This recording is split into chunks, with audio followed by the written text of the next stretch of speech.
Three wealthy men thought they could intimidate anyone in that restaurant until they cornered the wrong woman in front of the wrong father. What happened in the next 60 seconds would expose a dangerous past, change two lives forever, and prove that the most ordinary-looking people sometimes carry the most extraordinary secrets. This is the story of a single dad whose worn-out hoodie concealed years of elite military training, and the CEO who saw past his exhaustion to the warrior hiding beneath. Stay until the end, hit that like button, and comment your city so I can see how far this story travels. The lunch rush at Riverside Terrace Cafe hit like it always did, loud, chaotic, and relentless. The clatter of dishes mixed with overlapping conversations, the hiss of the espresso machine, and the constant shuffle of waitstaff weaving between packed tables. Sunlight poured through the floor-to-ceiling windows, catching dust particles floating in the warm air and casting everything in a golden haze that made the whole place feel almost dreamlike. Ryan Carter sat in the far corner booth, the same one he always requested when he could get it. 32 years old, but looking older, he slouched against the cracked vinyl seat wearing faded jeans with a hole in one knee and an old gray hoodie that had seen better days about 5 years ago. Dark circles shadowed his eyes, the permanent kind that came from too many nights working security shifts and too few hours of actual sleep. His brown hair needed a cut. His beard needed a trim. Everything about him screamed exhausted, working-class dad barely keeping his head above water. Across from him, 6-year-old Emma Carter, colored with fierce concentration, her tongue poking out slightly as she carefully stayed inside the lines of a princess castle. Her dark curls, so much like her mother's had been, fell across her forehead as she hunched over her coloring book, completely absorbed in her work. "Daddy, what color should the flag be?" she asked without looking up. Ryan glanced at the drawing. "What do you think?" "Purple. But Maddie at school says flags aren't purple." "Maddie doesn't live in this castle," Ryan said, pushing her chocolate milk closer before she knocked it over again. "Your castle, your rules." Emma grinned and grabbed the purple crayon with renewed confidence. Ryan watched her for a moment, feeling that familiar tightness in his chest, the one that showed up whenever he thought about how much she looked like Sarah. 3 years gone now, and some days it still didn't feel real. Car accident, drunk driver, gone before the ambulance arrived. Emma had been 3 years old, barely old enough to remember her mother's face without photographs. He'd become everything after that: mother, father, cook, cleaner, homework helper, monster under the bed checker. He worked overnight security shifts at a warehouse 4 nights a week because the pay was slightly better, and it meant he could be home during the day when Emma needed him. He slept in fragments, a few hours after his shift before she woke up. Another couple hours while she napped, if he was lucky. Maybe more if she went to bed early. It wasn't sustainable. He knew that. His body knew that. But what choice did he have? The waitress, Karen, mid-50s, perpetually frazzled, appeared with their food. Grilled cheese for Emma, cut into triangles the way she liked. A burger for Ryan that he'd probably eat half of before exhaustion killed his appetite. "Anything else, hun?" Karen asked, already scanning the room for other tables that needed attention. "We're good, thanks." She disappeared into the chaos. Ryan took a bite of his burger without tasting it, his eyes automatically scanning the restaurant out of habit. Old habits. The kind that didn't die just because you wanted them to. He cataloged exits. Noted the couple arguing in hushed tones 3 tables over. Marital problems, not a threat. Registered the businessman on his phone by the window, too focused on his call to notice anything around him. Tracked the movement of staff, the flow of customers, the blind spots in the room. It was involuntary now, like breathing. Emma hummed while she ate, swinging her legs under the table, completely safe in her little bubble of childhood innocence. She had no idea that her father spent every moment in public places calculating escape routes and assessing potential dangers. She didn't know about the knife he kept clipped inside his pocket, or the fact that he could reach it in under a second if he needed to. She didn't know a lot of things about who he used to be, and if Ryan had his way, she never would. "Daddy, can we get ice cream after?" "Maybe, if you finish your vegetables at dinner." "We're having vegetables?" "We're always having vegetables, Em." She wrinkled her nose but didn't argue, too focused on her grilled cheese. That's when Ryan noticed them. 3 men had just entered through the main entrance, and something about them immediately set off alarm bells in Ryan's head. Mid to late 30s, expensive suits that screamed money and entitlement, the kind of swagger that came from never being told no. The first one, tall, blonde, watch that probably cost more than Ryan made in 3 months, led the way. The other two flanked him like an entourage. They weren't here for lunch. They were here to be seen having lunch. Ryan watched them scan the crowded restaurant with visible irritation, clearly expecting a table to materialize just because they'd shown up. The hostess, a college kid named Amy, who always snuck Emma extra crayons, tried to explain that there'd be a 20-minute wait. 20 minutes? The blonde one said, loud enough for half the restaurant to hear. Do you know who I am? Ryan almost smiled. That line never got old. Amy kept her professional smile in place, but Ryan could see the tension in her shoulders. I understand, sir, but we're completely full right now. If you'd like to wait at the bar. I don't want to wait at the bar, he snapped. I want a table. His eyes swept the room and landed on a woman sitting alone by the window. Mid-30s, dark hair pulled back in a neat bun, wearing a charcoal business suit that was professional without being flashy. She had a laptop open in front of her and was clearly working through lunch, a barely touched salad pushed to the side. The blonde man's expression shifted into something entitled and predatory. Perfect, he said, already moving toward her table. Ryan's attention sharpened. Emma was still coloring, oblivious. The three men approached the woman's table like they owned the place. She didn't look up from her laptop until the blonde one was standing directly beside her, casting a shadow across her screen. Excuse me, she said, her voice polite but firm, professional. Can I help you? Yeah, actually, the blonde one said with a smile that didn't reach his eyes. We need this table.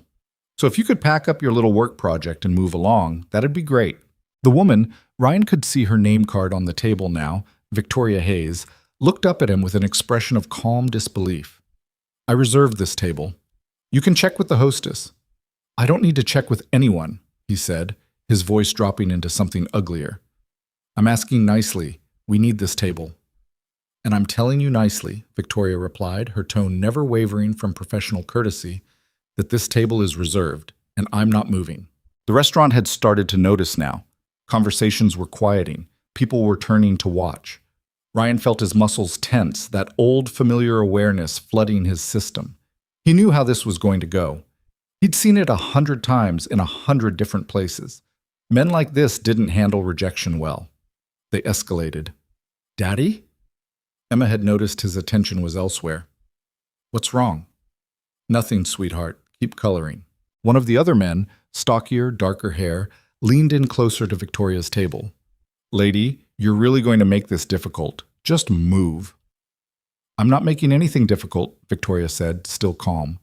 You're the ones demanding someone else's table. The blonde one's jaw tightened. Do you know who I am? No, Victoria said simply. And I don't care. That did it.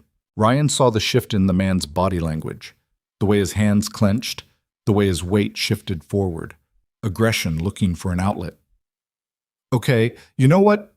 The blonde man reached for Victoria's laptop. She pulled it back smoothly. Don't touch my things. I'll touch whatever I want, he snarled, and this time he reached for her arm. Ryan was already moving. He didn't think about it, didn't plan it. His body just reacted the way it had been trained to react for years, efficiently, precisely, without hesitation. Emma, stay there, he said quietly as he slid out of the booth. He crossed the restaurant in 4 long strides, his sneakers making no sound on the tile floor. The blonde man's hand was closing around Victoria's forearm when Ryan's hand closed around the blonde man's wrist. I wouldn't, Ryan said quietly.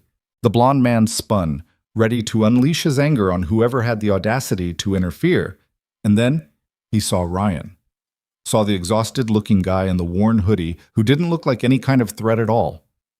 Mind your own business, the man snapped, trying to yank his arm free. Ryan didn't let go.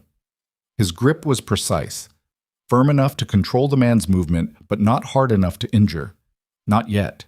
She asked you to leave, Ryan said, his voice still quiet. Calm. The kind of calm that was more dangerous than shouting. So leave. Get your hands off me, the blonde man said, his face reddening. He tried again to pull away, putting real force behind it this time. Ryan adjusted his grip slightly. applying pressure to a specific point on the man's wrist that made his fingers go instantly numb. The man gasped, and Ryan smoothly rotated the arm into a lock that forced him to bend forward to avoid the pain. It took less than 2 seconds. The whole restaurant had gone silent now. "What the? Let go!" the blond man yelped, suddenly off balance and helpless. His two friends started forward, ready to jump in, and Ryan's eyes flicked to them with an expression that stopped them cold. It wasn't anger, it wasn't even a threat. It was just assessment, like he was calculating exactly how quickly he could incapacitate both of them if they made that decision. They froze. "Here's what's going to happen," Ryan said, still using that same quiet, almost conversational tone while he kept the blond man locked in place. "You're going to apologize to this woman. Then you're going to walk out of here and find somewhere else to have lunch. And we're all going to forget this happened." "I'm not apologizing to—" The blond man tried to resist, and Ryan applied just enough additional pressure to make his point. "Try again," Ryan said. The restaurant was dead silent. Even the kitchen had stopped clattering. The blond man's face was red with humiliation and pain, but he could feel every eye in the place on him. He could feel the absolute control Ryan had over his movement, the effortless way this tired-looking dad in a hoodie was making him completely helpless. "I'm sorry," he bit out through clenched teeth. "Look at her when you say it," Ryan said. The blond man's eyes found Victoria's. "I'm sorry." Victoria just nodded once, her expression unreadable. Ryan held him there for one more second, long enough to make sure the lesson stuck, then released him with a smooth motion that made it clear the release was a choice, not a victory. The blond man stumbled back, cradling his wrist, his face a mixture of rage and humiliation. His friends caught him by the elbows. "You have no idea who you just—" he started. "I don't care," Ryan interrupted, his tone still flat and calm. "Leave." For a moment it could have gone either way. The blond man looked like he wanted to do something stupid, consequences be damned. His friends were clearly trying to decide if their loyalty extended to getting beaten up in a restaurant over a table. Then Amy, the hostess, appeared with the manager, and the decision was made for them. "Gentlemen," the manager said, a balding man in his 50s who looked deeply uncomfortable, "I'm going to have to ask you to leave." The blond man opened his mouth to argue, but one of his friends grabbed his arm. "Come on, Marcus. It's not worth it." They left, Marcus shooting one last venomous look at Ryan before the door closed behind them. The restaurant slowly came back to life. Conversations resumed. Silverware clinked against plates. But Ryan could feel every eye still tracking him as he turned back to Victoria's table. "You okay?" he asked. Victoria looked up at him with an expression that was part gratitude, part intense curiosity, and part something else he couldn't quite identify.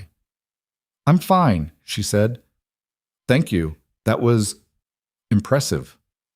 Ryan shrugged uncomfortably. "It was nothing." "That wasn't nothing," Victoria said, her eyes sharp and analytical now. "That was training, serious training." Ryan felt that old familiar urge to deflect, to disappear, to not be noticed. "Just trying to help. Enjoy your lunch." He started to turn away. "Wait," Victoria said. "Please, let me at least buy you and your daughter lunch. That's the least I can do." Ryan hesitated. He didn't like attention, didn't like questions, didn't like people looking too closely at him. But Emma had appeared at his elbow, having abandoned her coloring book to see what the commotion was about. "Daddy, why were those men being mean to that lady?" she asked, her hand finding his. Victoria's expression softened immediately when she saw Emma. "They weren't very nice," she said, addressing Emma directly. "But your dad helped me. He's very brave." Emma looked up at Ryan with pride. "My daddy's the bravest."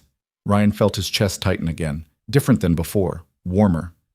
"Please," Victoria said again, gesturing to the empty chairs at her table. "Join me. I insist." Ryan looked at Emma, who was already nodding eagerly at the prospect of sitting at the fancy window table, and knew he'd lost this battle. "Okay," he said, "just for a few minutes."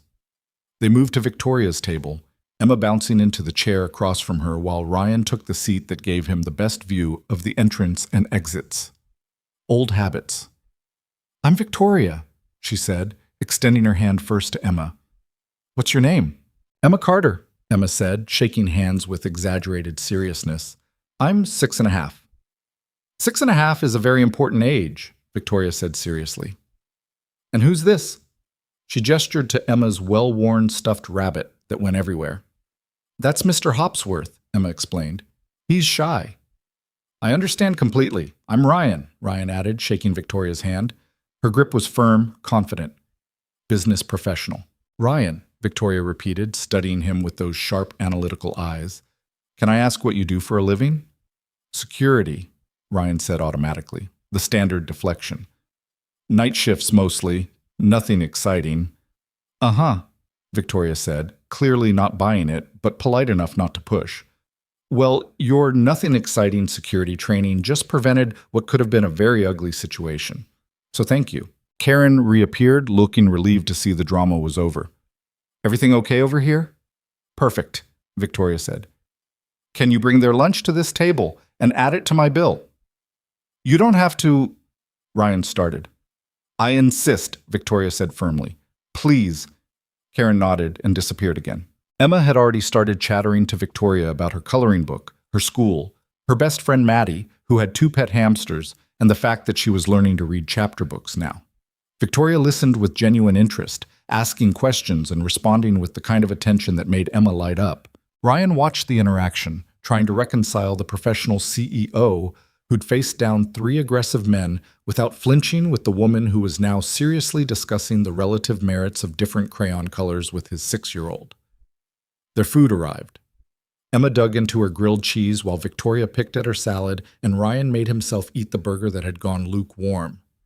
So, Victoria said after a while, her tone casual, but her eyes still curious.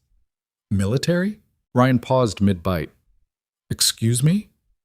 Your training, the way you moved, the way you assessed the situation before acting.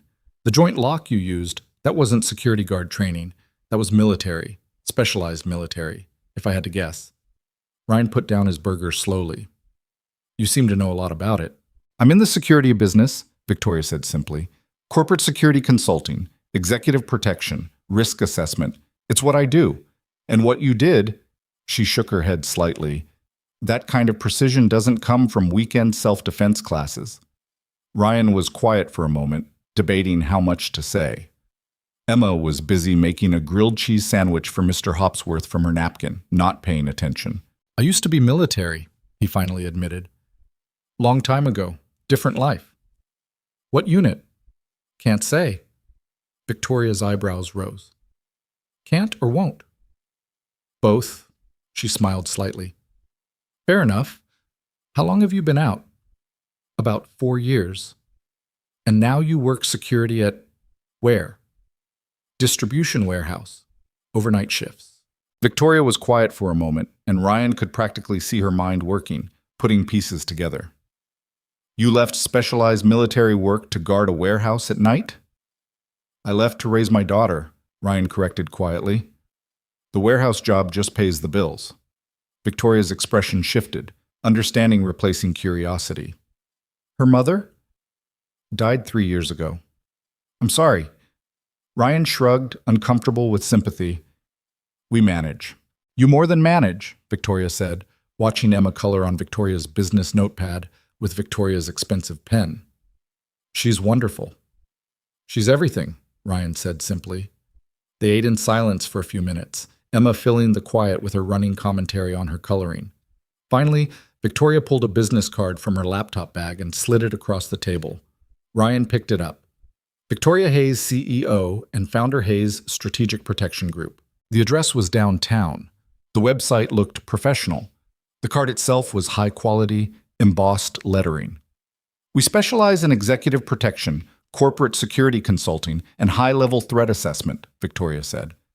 We train security professionals for Fortune 500 companies, government facilities, and high-profile individuals who need more than just a guy in a uniform standing by a door. Ryan set the card down. I'm not looking for a job. Why not? Because I left that world behind. I'm not going back. This isn't that world, Victoria said. This is about protecting people, not hurting them.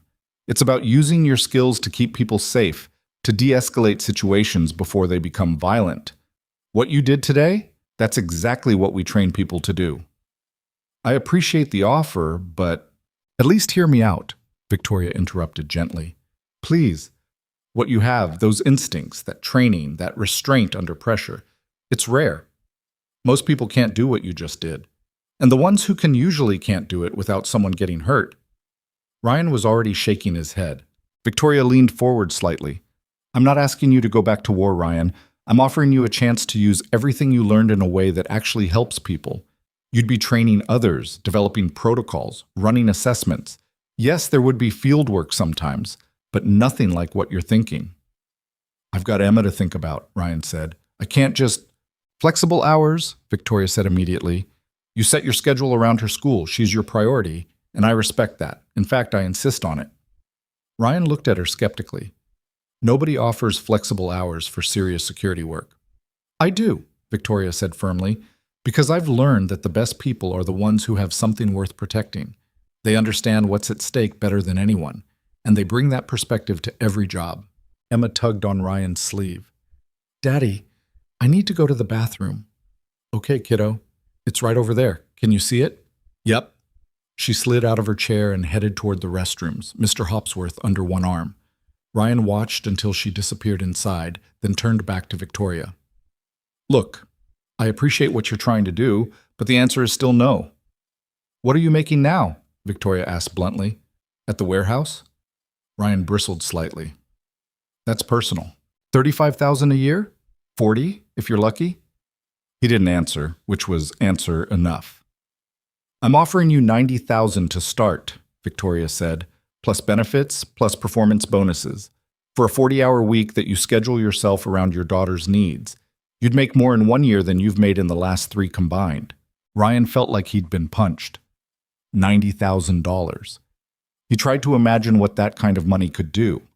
A real house instead of their cramped 2-bedroom apartment, a college fund for Emma. No more choosing between fixing the car and buying groceries. Why? He asked. You don't know me. You watched me for 5 minutes. I watched you assess a situation, intervene at exactly the right moment, neutralize a threat without causing injury, and de-escalate everything before it became a disaster, Victoria said. And you did it all while making sure your daughter felt safe. That tells me everything I need to know about your judgment, your skill level, and your priorities. Emma emerged from the bathroom and started back toward their table. Just think about it, Victoria said, pushing the business card back toward him. That's all I ask. My number's on there. Call me if you change your mind. Ryan pocketed the card without looking at it again. I won't, but thank you for lunch. Victoria smiled. Thank you for reminding me that there are still people who step up when it matters. They said their goodbyes. Emma hugged Victoria enthusiastically before they left, making Victoria promise to have lunch with them again sometime. Ryan led Emma back out into the bright afternoon, his mind churning. $90,000, flexible hours, a chance to actually use his training for something other than watching empty loading docks. He pushed the thoughts away as they walked to his beat-up Honda in the parking lot. Emma chattered about the nice lady with the pretty laptop and how she'd let Emma keep her fancy pen. That night, after Emma was asleep, Ryan sat at their small kitchen table and pulled out Victoria's business card. He'd looked up the company on his phone. Hayes Strategic Protection Group was legitimate, more than legitimate. They contracted with major corporations, had government certifications, glowing reviews from clients. Victoria Hayes herself was impressive. MBA from Penn, former consultant with a major firm before starting her own company 5 years ago. She'd built it from nothing into a multi-million-dollar operation, and she'd offered him $90,000. Ryan stared at the card for a long time, thinking about Emma's worn-out shoes and the leak in their apartment bathroom that the landlord kept promising to fix, thinking about the electricity bill he'd been late paying last month, thinking about Emma asking if they could go to the zoo, and him having to say maybe next month, knowing next month wouldn't be any different. He thought about the warehouse, the endless nights watching security monitors, the boss who treated him like he was disposable, the paycheck that never quite stretched far enough. Then he thought about Victoria's eyes when she'd talked about protection versus violence, about using his skills to help instead of hurt. His phone was in his hand before he fully realized he'd made a decision. The call connected after 2 rings. Victoria Hayes. It's Ryan Carter, he said, from the restaurant. There was a pause, then he could hear the smile in her voice. I was hoping you'd call. I want to hear more, Ryan said. About the job. No promises, but I'll listen. That's all I ask, Victoria said. When can you come in?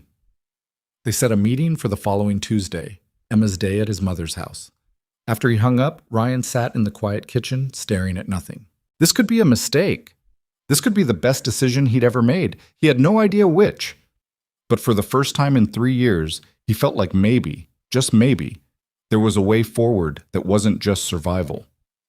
Emma's door creaked open and she padded out in her pajamas, dragging Mr. Hopsworth. Daddy? Can't sleep. Bad dream? She shook her head. Just wanted to make sure you were here. Ryan picked her up, even though she was getting too big for it, settling her on his lap. I'm always here, Em.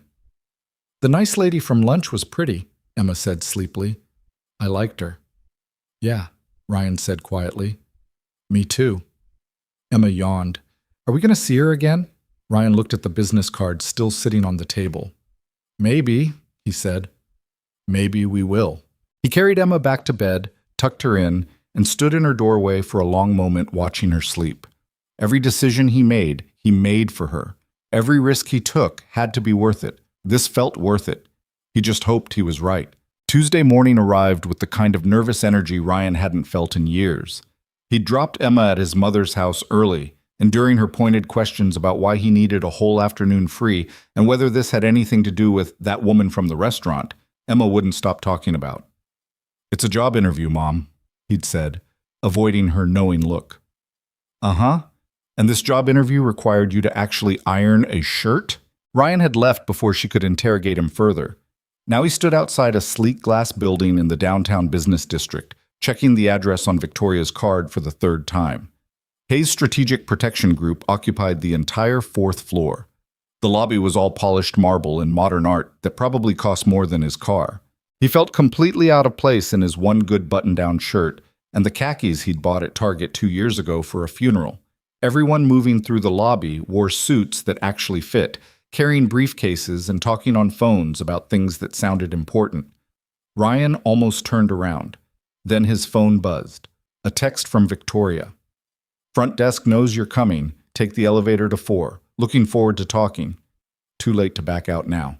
The receptionist on the 4th floor was a polished woman in her 40s who smiled professionally when he gave his name. Ms. Hayes is expecting you. Conference room B just down that hall. The offices were impressive without being flashy. Glass walls gave views into workspaces where people studied monitors showing security camera feeds, building layouts, threat assessment reports. One room had what looked like a mock-up of a corporate lobby. Another had training mats on the floor. Victoria was waiting in a corner conference room with windows overlooking the city. She'd traded the business suit from the restaurant for dark slacks and a cream-colored blouse, her hair down instead of pulled back. She looked younger, more relaxed. Ryan, she said, standing to shake his hand. Thank you for coming. Thanks for the opportunity, Ryan said, his voice more uncertain than he wanted it to be. Please sit. Can I get you anything? Coffee? Water? I'm fine. They sat across from each other at the polished table. Victoria had a folder in front of her but didn't open it immediately. I'm glad you called, she said. I wasn't sure you would. I wasn't sure either, Ryan admitted. Victoria smiled slightly. Fair enough. So let me start by telling you what we do here, and then you can decide if it's something you'd even be interested in. Over the next 20 minutes, Victoria walked him through Hayes' Strategic Protection Group's operations. They had 3 main divisions: corporate security consulting, where they assessed vulnerabilities and developed protection protocols for companies; executive protection, providing trained personnel for high-risk individuals; and training, where they developed and taught defensive tactics to security professionals. We're not bodyguards standing around looking intimidating, Victoria explained. We're strategic. We identify threats before they materialize. We create environments where violence becomes unnecessary because we've already controlled the variables. How'd you get into this? Ryan asked. Victoria's expression shifted slightly, becoming more guarded. I worked corporate consulting for years. Mergers, acquisitions, reorganization. I was good at it, made good money, but I had a client, CEO of a tech company, who started receiving threats, serious ones. The security company they hired was, she paused, choosing her words carefully, incompetent. All muscle, no brains. The CEO ended up getting hurt during what should have been a routine transfer between locations. What happened? The security team panicked when a photographer got too close. One of them shoved the guy, the photographer fell and hit his head. Suddenly, there's a lawsuit and a PR nightmare, and the CEO caught in the middle of it all. And I thought, there has to be a better way to do this. Protection shouldn't create more problems than it solves. Ryan nodded slowly. He'd seen plenty of security operations that operated on intimidation rather than intelligence. So you started this company 5 years ago, started small, just me and 2 contractors. Now we've got 20 full-time staff and another 30 we bring in for specific contracts. She leaned forward slightly. And we're growing fast, which is why I need people who actually understand what they're doing.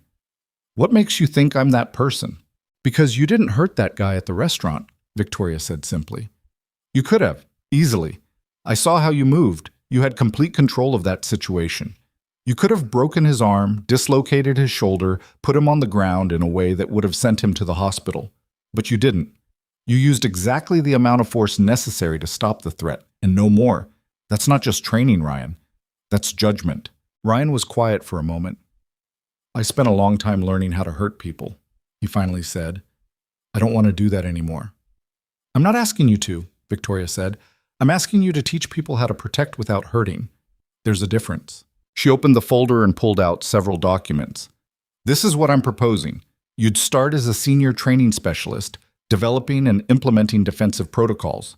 You'd work with our corporate clients, assess their security setups, train their personnel.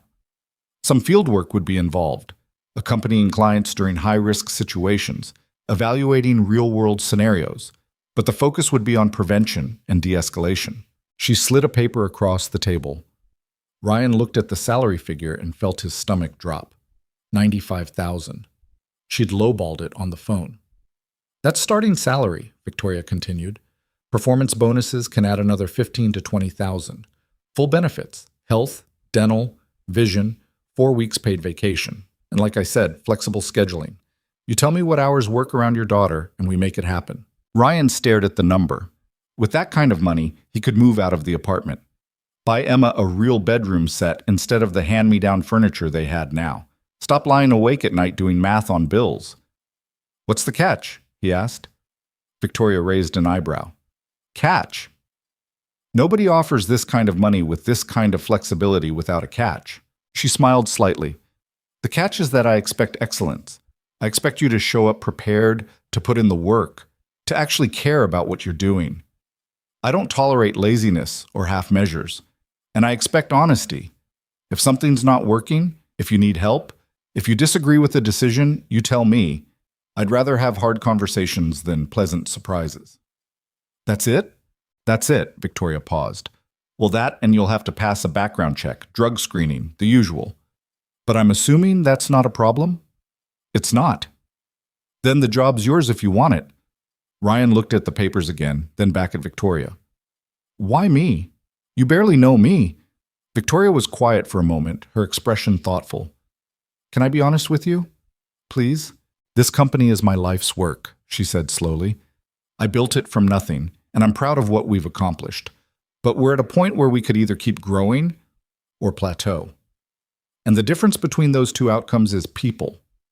I can teach tactics, I can teach protocol, but I can't teach judgment, and I can't teach that quality you showed at the restaurant, that ability to read a situation and respond with exactly the right level of force at exactly the right moment. That's instinct developed over years of real experience. And it's rare. She met his eyes directly. You're not the first person with military experience I've tried to hire, but most of them either can't let go of the aggressive mindset, or they're so traumatized by what they've been through that they can't function in civilian situations. You're different. You figured out how to integrate what you learned without letting it consume you. That's what I need. Ryan thought about the nightmares he still had sometimes, the moments when loud noises made him flinch, the hypervigilance that never quite turned off. I'm not sure I figured it out as much as you think.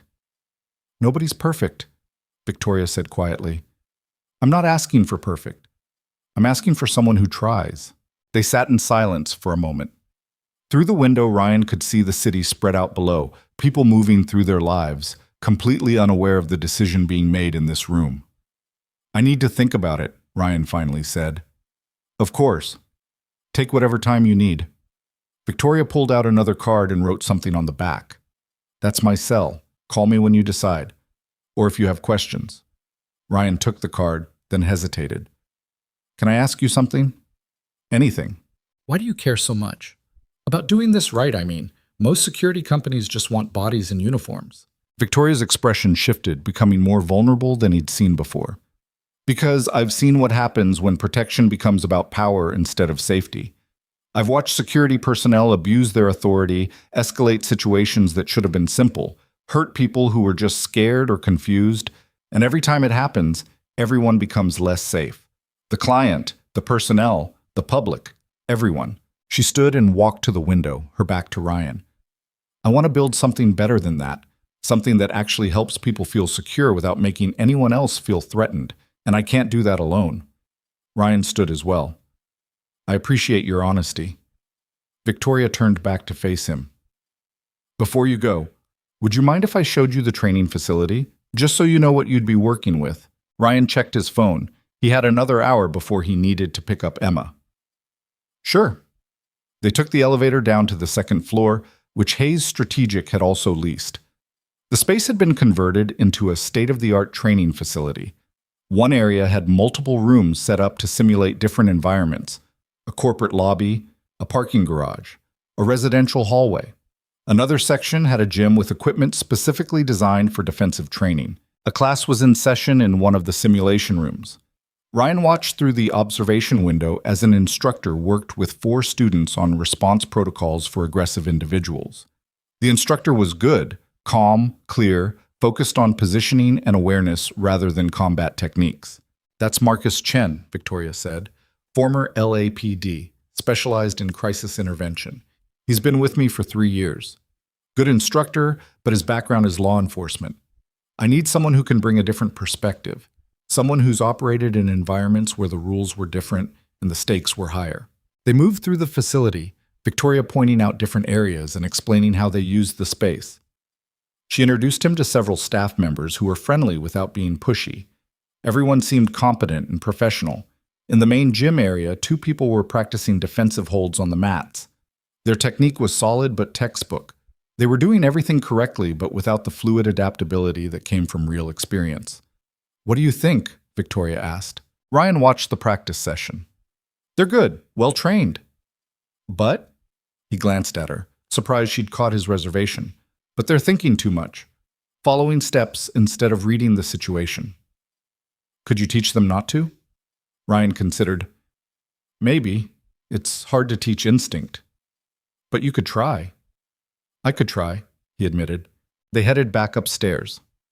In the elevator, Victoria said, "I know this is a big decision, and I know I'm asking you to take a risk on something unfamiliar, but I think you'd be good at this, Ryan, really good. I appreciate that. And Emma would have better opportunities, better schools, better healthcare, more stability. You'd be able to give her the life you want her to have." Ryan felt a flash of irritation. "Don't." Victoria blinked. "Don't what?" "Don't use my daughter to sell me on this. I'm already thinking about what's best for her. I don't need you to remind me." For a second, Victoria looked taken aback, then she nodded slowly. "You're right. I'm sorry. That was manipulative." The elevator opened back on the 4th floor. They walked toward the lobby in silence.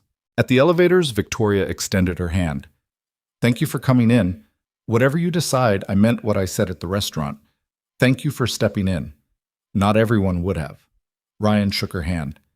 "Anyone decent would have. You'd be surprised how many people aren't decent when it actually matters." Ryan left the building and sat in his car for a long time, staring at nothing. His phone rang, his mother probably wondering where he was. He let it go to voicemail. $95,000. A chance to use his skills for something meaningful. Flexible hours. Better life for Emma. He thought about Victoria's eyes when she'd talked about building something better. She believed in what she was doing. Really believed it. That wasn't something you could fake. He also thought about how comfortable she was in that world of glass offices and polished conference rooms. How easily she moved through spaces where he felt like an imposter. They came from completely different places. but she'd offered him a bridge between those worlds. The question was whether he was brave enough to cross it.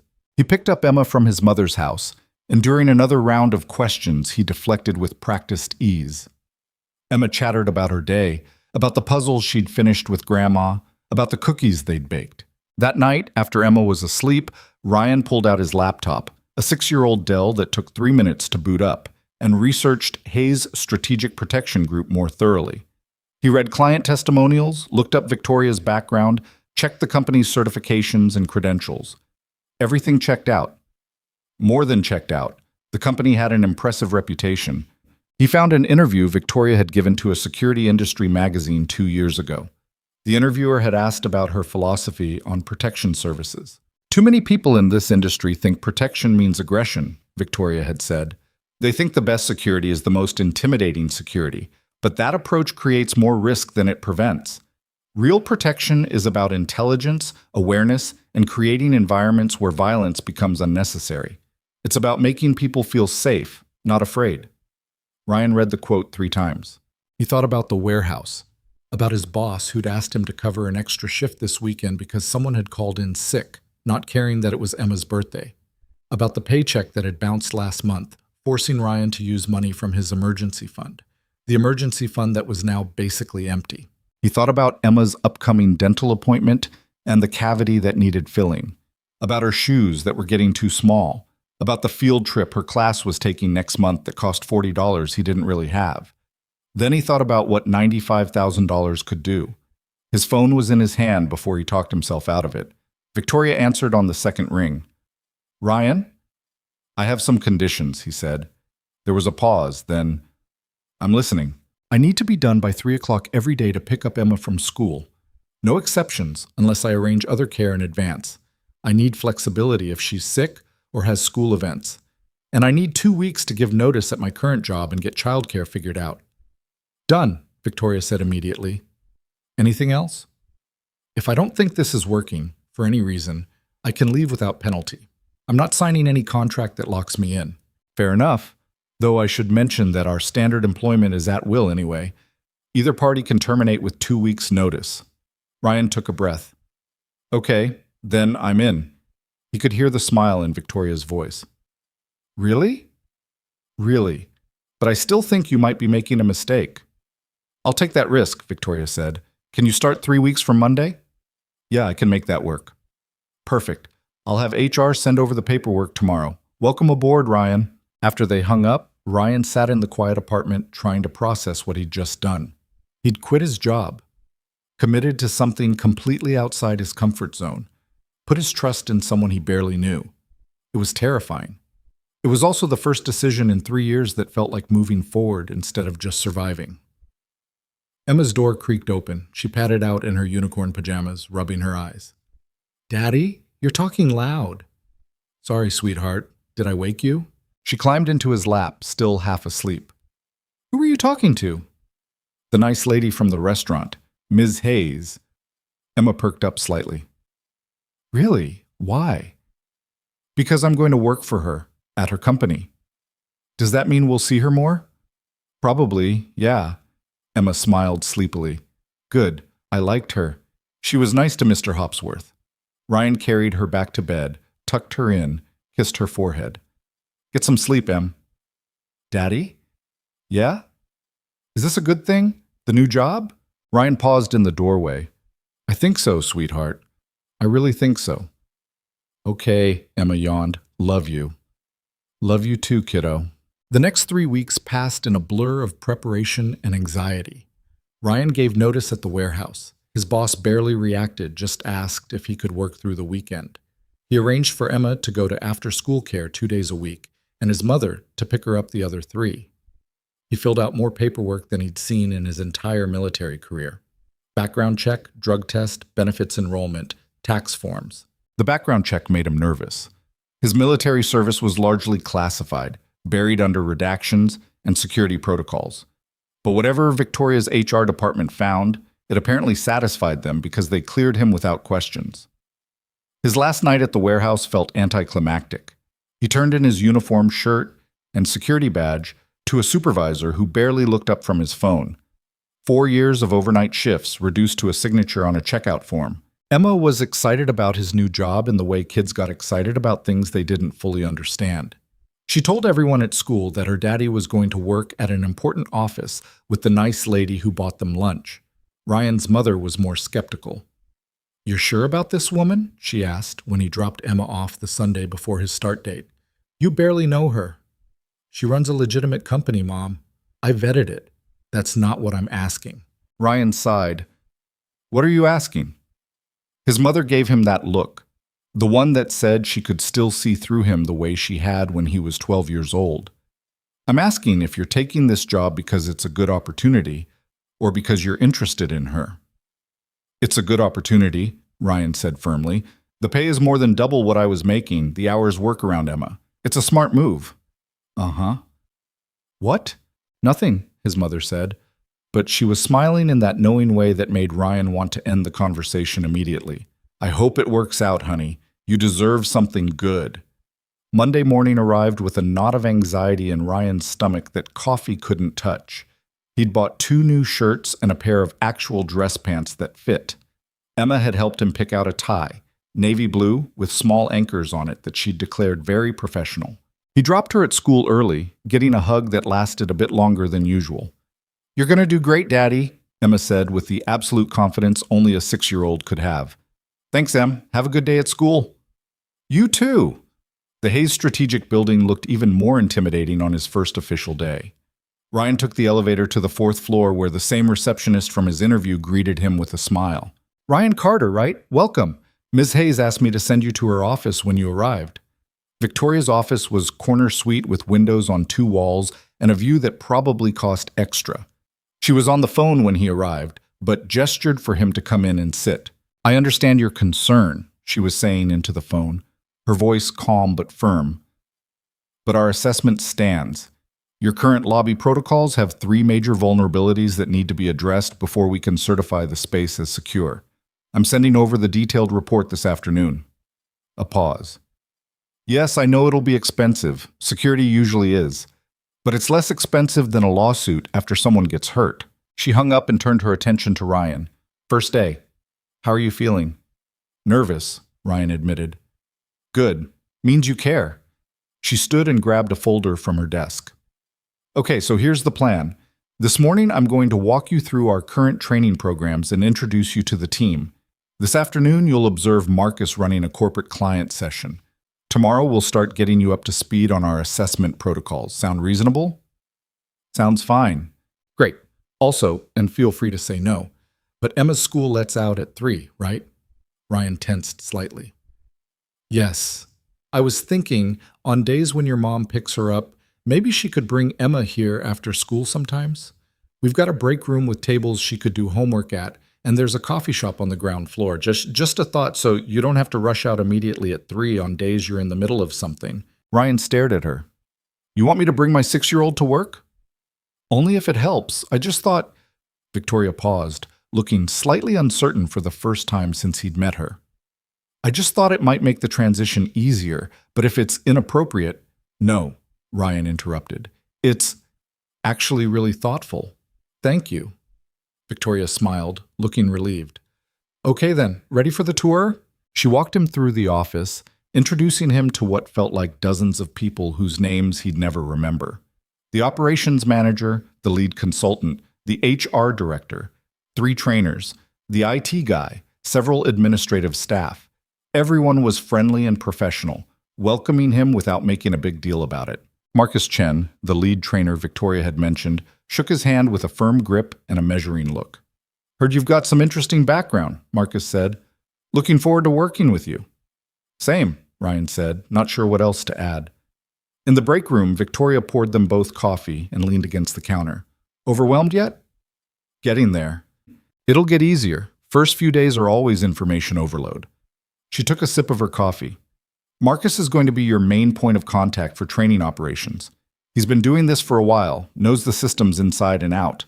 Learn from him, and don't be afraid to push back if you think something could be done better." "He seems reserved," Victoria laughed. "Marcus doesn't trust easily. He'll warm up once he sees what you can do. Just give him time." The morning passed in a blur of procedures, protocols, and systems. Ryan tried to absorb everything while fighting the feeling that he was in over his head. This wasn't like the military, where orders were clear and chains of command were absolute. This was corporate, with layers of client relations and legal considerations and diplomatic approaches to telling people their security was inadequate. By lunch, his head was spinning. Victoria took him to a small Italian place 2 blocks from the office. They sat at a corner table, and Ryan gratefully dug into a meatball sub while Victoria picked at a caprese salad.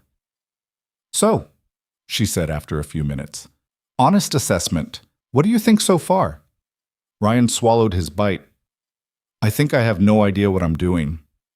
"That's normal." "Is it? First day?" "Absolutely." Victoria set down her fork. "Look, I'm not expecting you to master everything immediately. There's a learning curve. But you've got the foundation, the tactical knowledge, the situational awareness, the judgment. Everything else is just learning our systems." "What if I can't?" Ryan asked quietly. "What if I'm not cut out for this?" Victoria met his eyes directly. "Then we figure it out together. But I don't think that's going to happen. You're underestimating yourself." "You're the only one who thinks that." "Then everyone else is wrong," she said simply. "Eat your sandwich. We've got a client session this afternoon, and I want you to see what we actually do." The afternoon session was held in one of the simulation rooms. The client was a pharmaceutical company upgrading their executive protection protocols. Marcus led the training with 3 of the company's security personnel, walking them through scenarios involving aggressive protesters, suspicious packages, and unauthorized building access. Ryan watched from the observation room with Victoria, studying Marcus's teaching style. He was thorough, patient, and excellent at breaking down complex responses into manageable steps. But Victoria was right. There was a textbook quality to it. Everything was by the numbers. "What would you do differently?" Victoria asked quietly. Ryan watched as Marcus had the team practice a specific hold for restraining an aggressive individual. "I'd start with reading body language," he said, "teaching them to recognize aggression before it becomes physical so they can de-escalate earlier. The hold is fine, but if you're using it, you've already missed 3 opportunities to prevent the situation." Victoria smiled. "That's exactly what I hired you for." After the session, Marcus joined them in the observation room, wiping sweat from his forehead. "How'd they look?" "Good," Victoria said. "They're learning fast." Ryan was just offering some thoughts on threat recognition. Marcus turned to Ryan with interest. "Yeah? What's your take?" Ryan hesitated, not wanting to criticize, but Marcus seemed genuinely curious. "I think they're focused on response over prevention. They're learning what to do when things go wrong, but not how to spot the signs before they get there." Marcus considered this. "You think we should spend more time on behavioral recognition?" "I think it'd help. Most situations you can see coming if you know what to look for." "Huh." Marcus rubbed his jaw thoughtfully. "Might be worth developing a module on that. You want to take a crack at it?"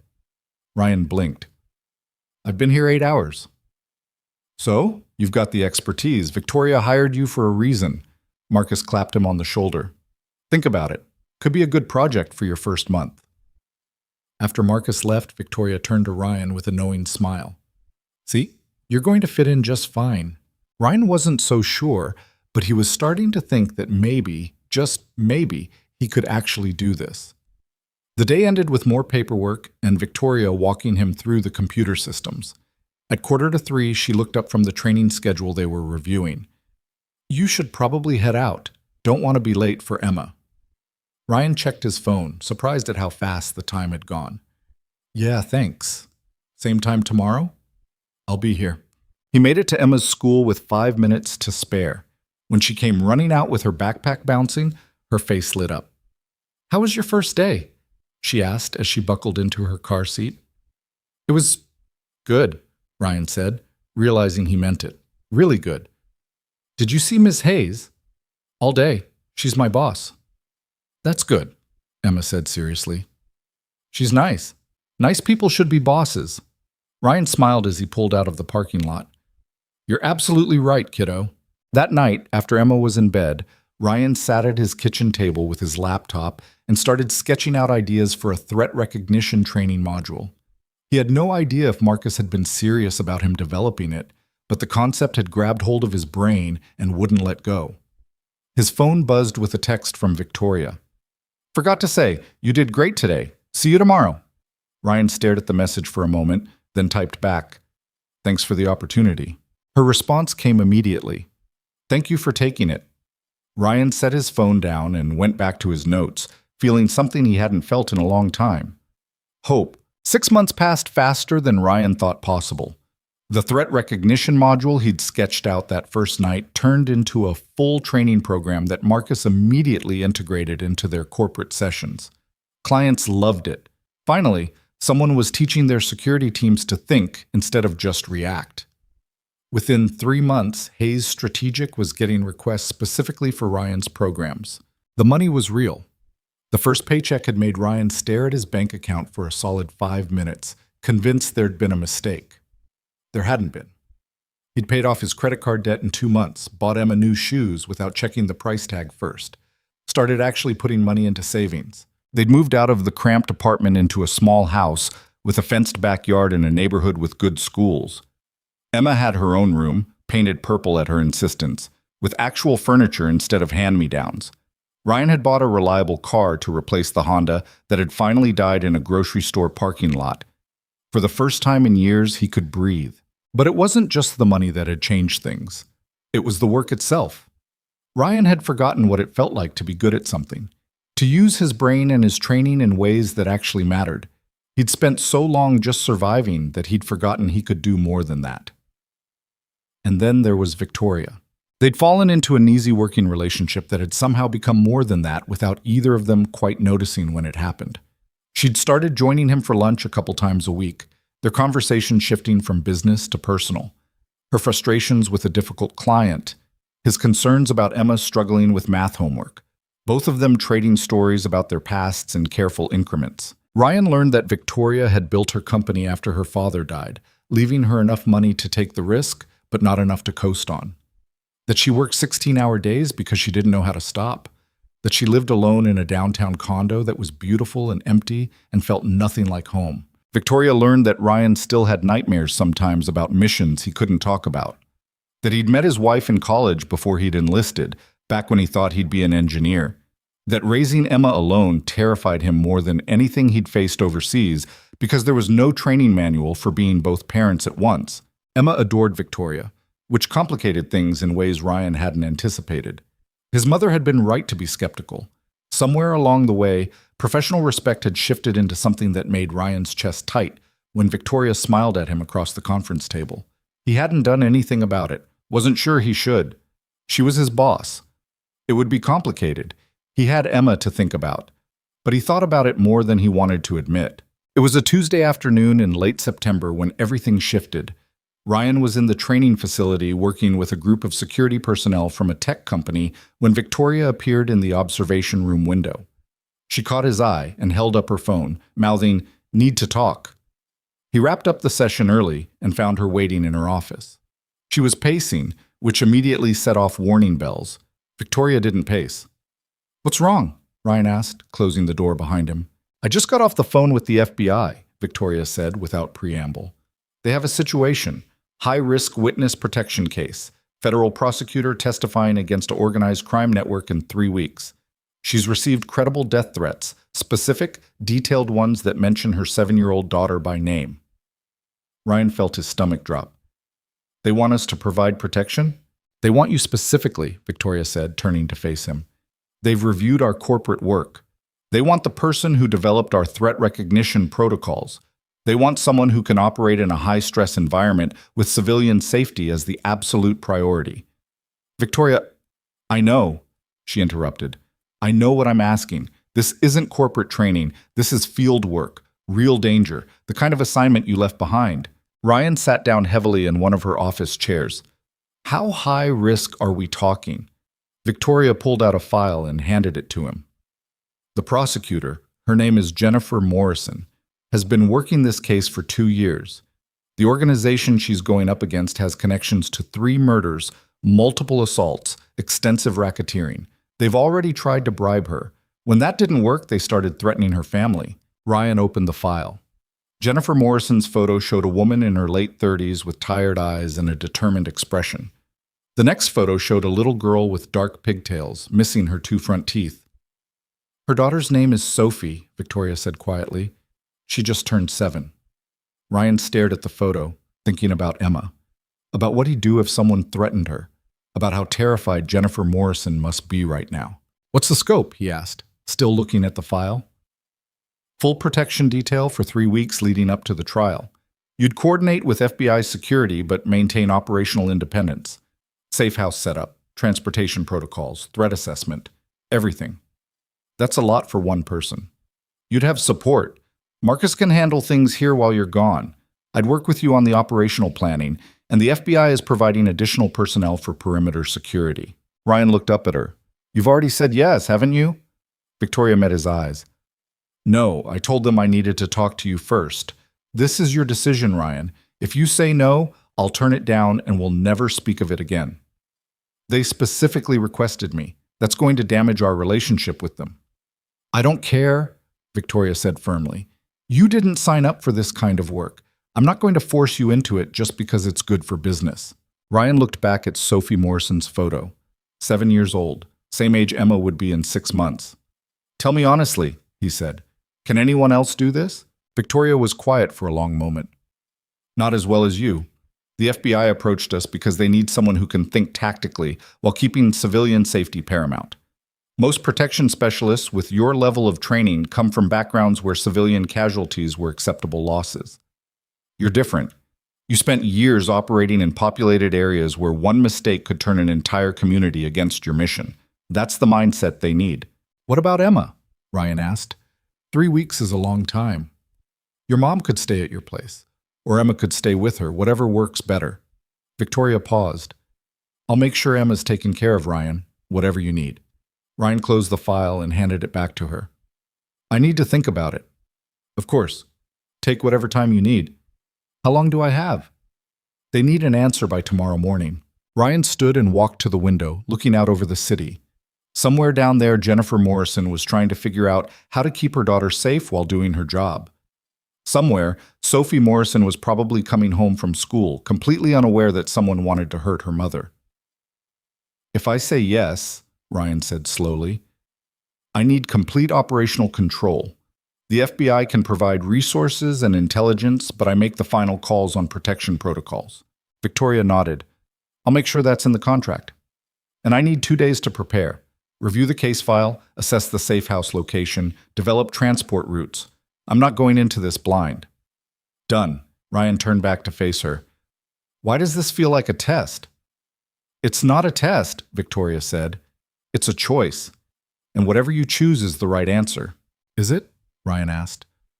Because part of me thinks I should say no. I've got Emma to think about. I've got a good thing here. Why risk it? Because there's a 7-year-old girl out there who deserves to feel safe, Victoria said quietly. And you're one of the few people who can make that happen. Ryan was quiet for a long moment. I'll let you know in the morning. That night, after Emma was asleep, Ryan sat in his backyard with a beer he barely touched and stared at the stars. The file Victoria had given him was on the table beside him. He'd taken it home against his better judgment. Jennifer Morrison had dedicated 2 years of her life to building a case against people who hurt others for profit. She'd received threats, been offered bribes that could have set her family up for life, kept going anyway because she believed in what she was doing. And now someone was threatening her daughter to make her stop. Ryan thought about what he'd told Victoria 6 months ago, that he'd left the military because he wanted to be a father, not a soldier, that he'd walked away from violence. But this wasn't violence. This was protection. This was using everything he knew to keep an innocent kid safe. His phone rang. His mother. Hey, Mom. You're up late, she said. But everything okay? Ryan smiled slightly. She always knew when something was wrong. How do you do that? Mother's intuition. What's going on? He told her about the assignment, about Jennifer and Sophie Morrison, about the decision he was facing. His mother was quiet for a long moment after he finished. What does Victoria think? She says it's my choice. That's not what I asked, Ryan sighed. She thinks I should do it. I think. She's trying to be supportive either way, but I can tell she believes I'm the right person for this. And what do you think? I think I'm scared, Ryan admitted. Not of the danger. I can handle danger. I'm scared of what happens if I fail, if I miss something and someone gets hurt. If Sophie Morrison ends up traumatized because I wasn't good enough. Oh, honey, his mother said gently, you can't think like that. Why not? It's a legitimate concern. Because that kind of fear will paralyze you. You can't do this job or any job if you're constantly terrified of failing. You can only do your best and trust that your best is good enough. Ryan took a sip of his beer. What would Dad say? His mother laughed softly. His father had died when Ryan was 20, just before he'd enlisted.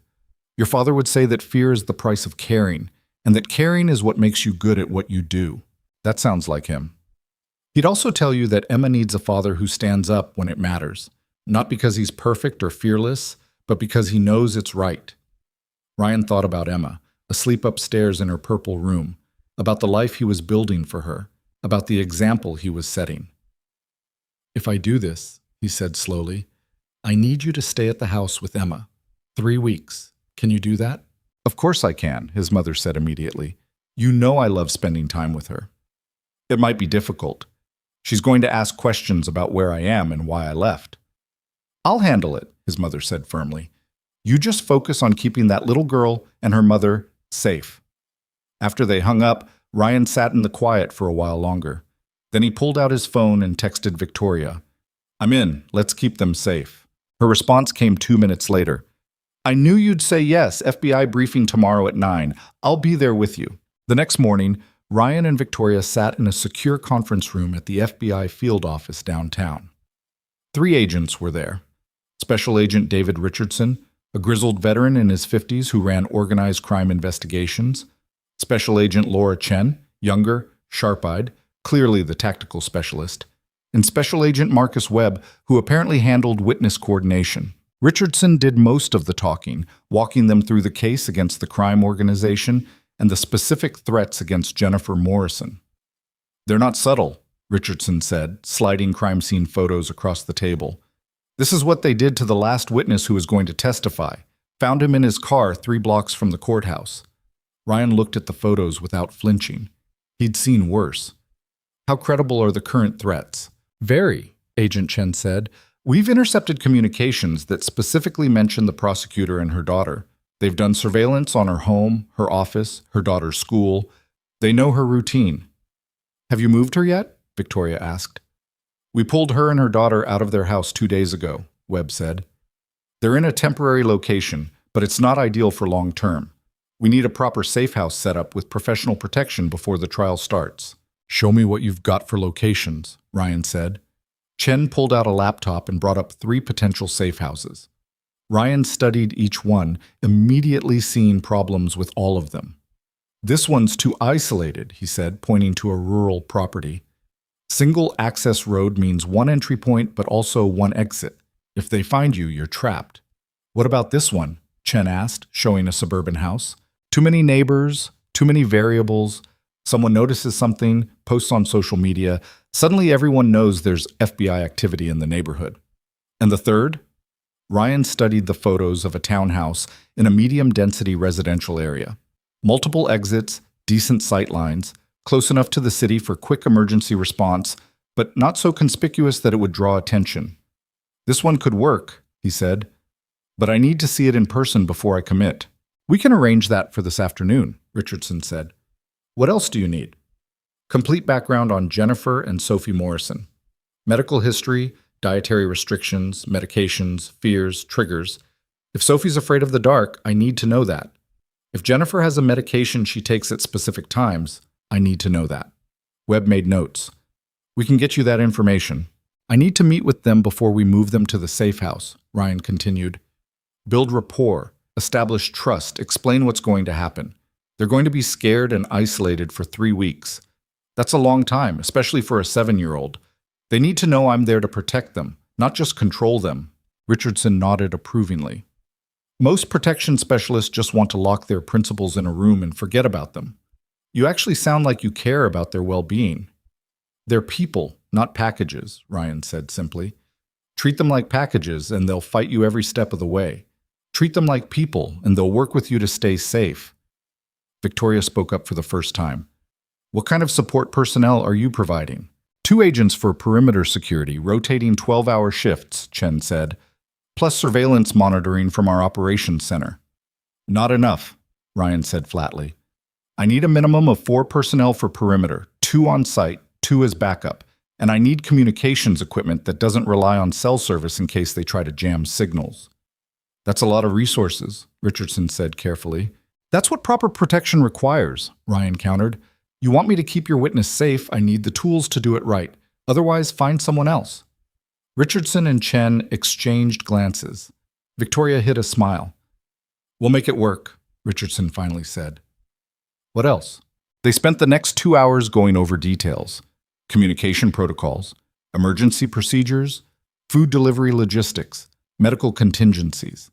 Ryan asked questions the FBI agents hadn't considered, poked holes in their initial plans, and generally made it clear that he wasn't going to accept anything less than optimal.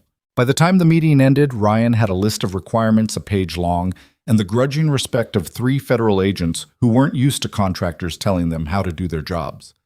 In the parking lot afterwards, Victoria leaned against her car and looked at Ryan with an expression he couldn't quite read. What? He asked. That was impressive, she said. You just rewrote the FBI's entire protection protocol and made them thank you for it. Ryan shrugged uncomfortably. They were going to get someone killed doing it their way. I know. That's why it was impressive. Victoria paused. Are you sure about this? It's not too late to back out. I'm sure, Ryan said, surprised to realize he meant it. Scared, but sure. Good scared or bad scared? Is there a difference? Yes, Victoria said. Good scared means you understand the stakes and you're taking it seriously. Bad scared means you're doubting whether you can do this. Ryan thought about it. Good scared, then, I think. Victoria pushed off from her car and stood close enough that Ryan could smell her perfume, something subtle and professional that he'd come to associate with her. You're going to do great, Ryan. I wouldn't have suggested you for this if I didn't believe that. I hope you're right. I'm always right, she said with a slight smile. You'll figure that out eventually. They reviewed the safe house that afternoon, Ryan, Victoria, and Agent Chen. The townhouse was better in person than in photos. 3 bedrooms, 2.5 baths, attached garage, small backyard with a privacy fence. The layout allowed for good internal security and multiple escape routes. Ryan walked through it twice, making notes about sight lines, entry points, places where someone could hide. He tested locks, examined windows, evaluated the garage door mechanism. You're thorough, Chen observed. Thorough keeps people alive, Ryan said, checking the basement stairs. What's the neighborhood like? Mixed professional and retired residents. Quiet. Low crime rate. HOA keeps things looking uniform so one more townhouse doesn't stand out. Good, Ryan pointed to the backyard. I want motion-activated lights here, here, and here, and cameras covering all approaches. We can have that installed by tomorrow. Ryan nodded. Then this'll work. When can we move them in? Day after tomorrow, if that gives you enough time to prepare. It'll have to. That evening, Ryan sat Emma down for a conversation he'd been dreading. Hey kiddo, I need to talk to you about something. Emma looked up from her homework with immediate concern. She'd gotten good at reading his moods over the years. What's wrong? Nothing's wrong, Ryan assured her, but I have to go away for work for a few weeks. Grandma's going to stay here with you while I'm gone. Emma's face fell. How long? About 3 weeks, maybe less. 3 weeks? Her voice got small. That's a really long time, Daddy. I know, sweetheart, I know it is. Why do you have to go? Ryan had prepared for this question, knowing he couldn't tell her the truth, but needing to tell her something. There's a little girl who's scared, and her mom asked Ms. Hayes' company to help keep them safe. And Ms. Hayes thinks I'm the best person to do that. Emma was quiet for a moment, processing. Is the little girl in danger? She might be, but that's why I'm going to make sure she stays safe. How old is she? 7. That's almost my age, Emma said seriously. She thought about this for a long moment, then nodded with the kind of gravity only children could manage. Okay, you should go help her. Ryan felt his chest tighten. Yeah? Yeah, because if I was scared, I'd want someone to help me, and you're really good at helping people. Ryan pulled her into a hug, holding on maybe a little too long. You're pretty amazing, you know that? I know, Emma said into his shoulder. Will you call me? Every single day, Ryan promised, and Grandma's going to spoil you rotten while I'm gone. Will Ms. Hayes visit? Maybe, if she has time. Emma pulled back and looked at him with those two perceptive eyes.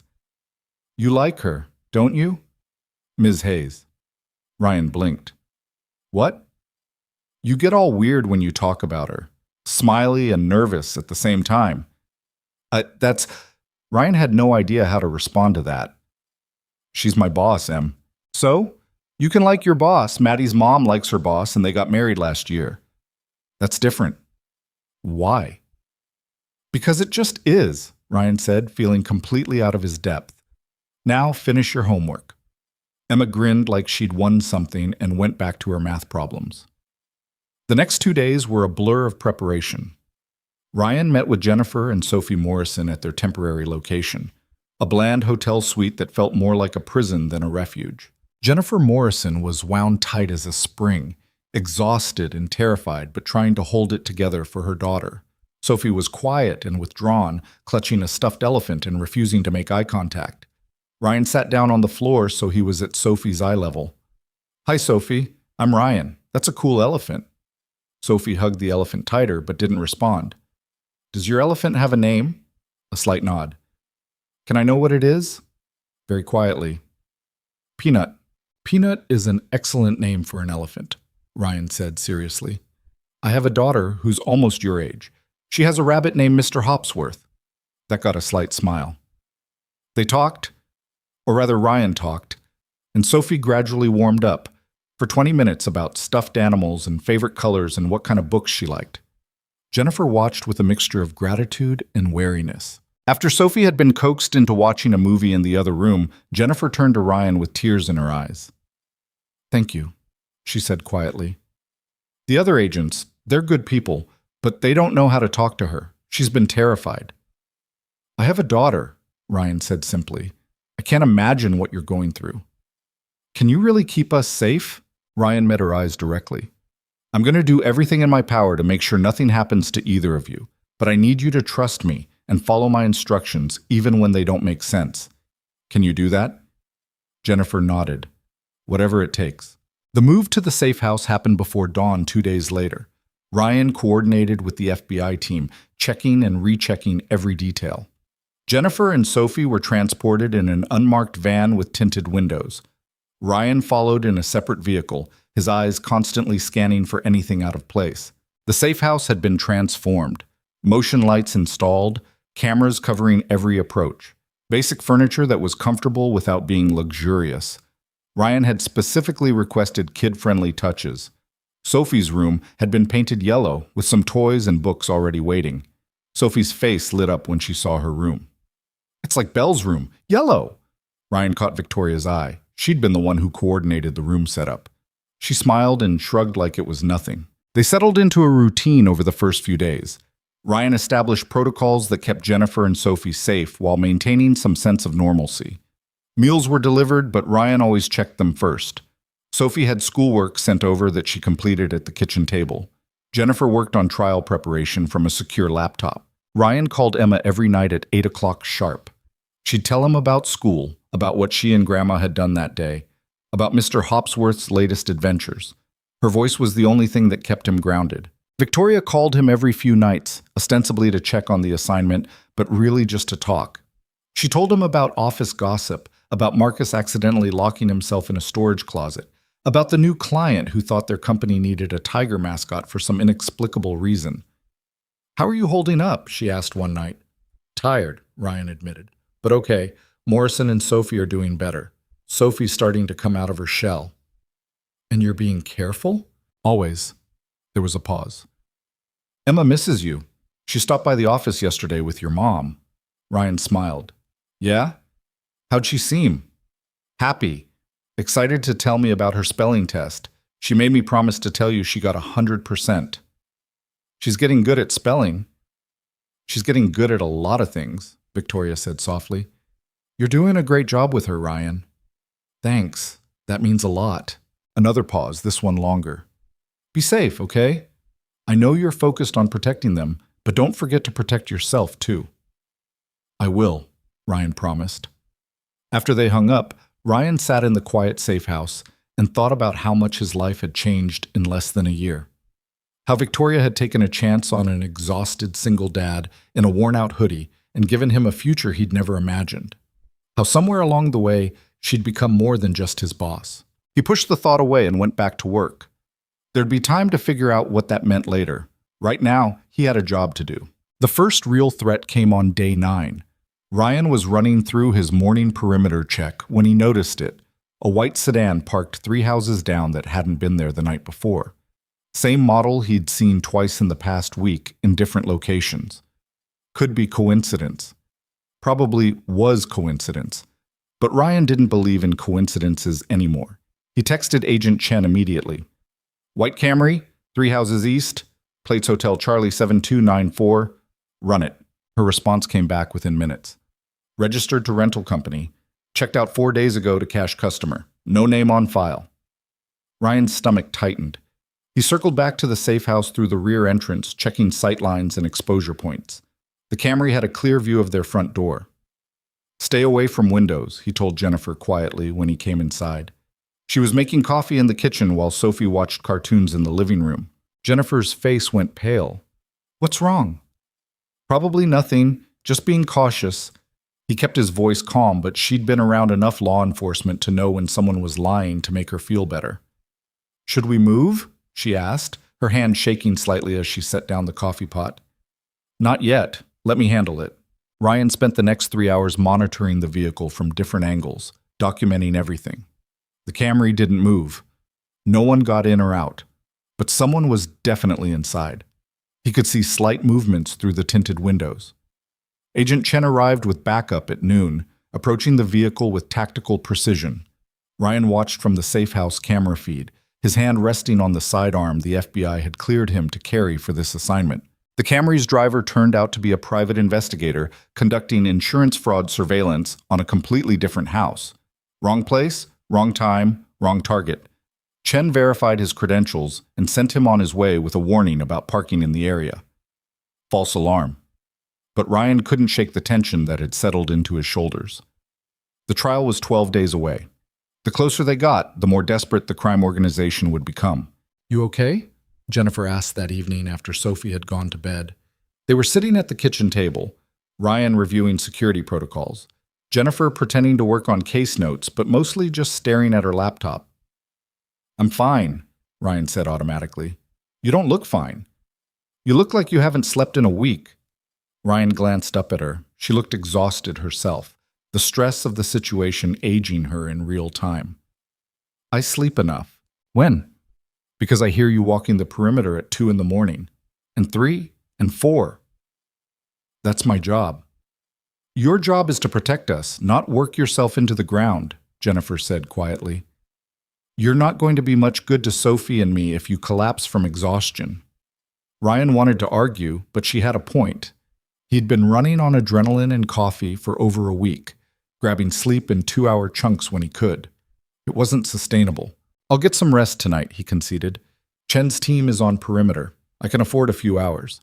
Jennifer nodded, then hesitated. Can I ask you something personal? Sure. Why are you doing this? I mean, really, the FBI said you're a consultant, that you normally do corporate training. This is completely different. Why take this assignment? Ryan was quiet for a moment, thinking about how to answer. You have a daughter, he finally said. So do I. She's 6. And if someone threatened her, I'd want to know that the person protecting her actually gave a damn about keeping her safe. Not just doing a job, but really caring. Jennifer's eyes filled with tears. Thank you for caring. Sophie's a good kid. You've done a great job with her. I'm terrified I've traumatized her for life, Jennifer admitted, wiping at her eyes. Pulling her out of school, hiding her away like this. She keeps asking when we can go home, and I don't know what to tell her. Tell her the truth, Ryan said. Not the details, but the truth. That you're doing something important, something that matters, and that requires keeping her safe for a little while. Kids understand more than we give them credit for. Is that what you tell your daughter when you have to go away? Ryan smiled slightly. Something like that. She knows I help people. She's proud of that, even when she misses me. Do you miss her, your daughter?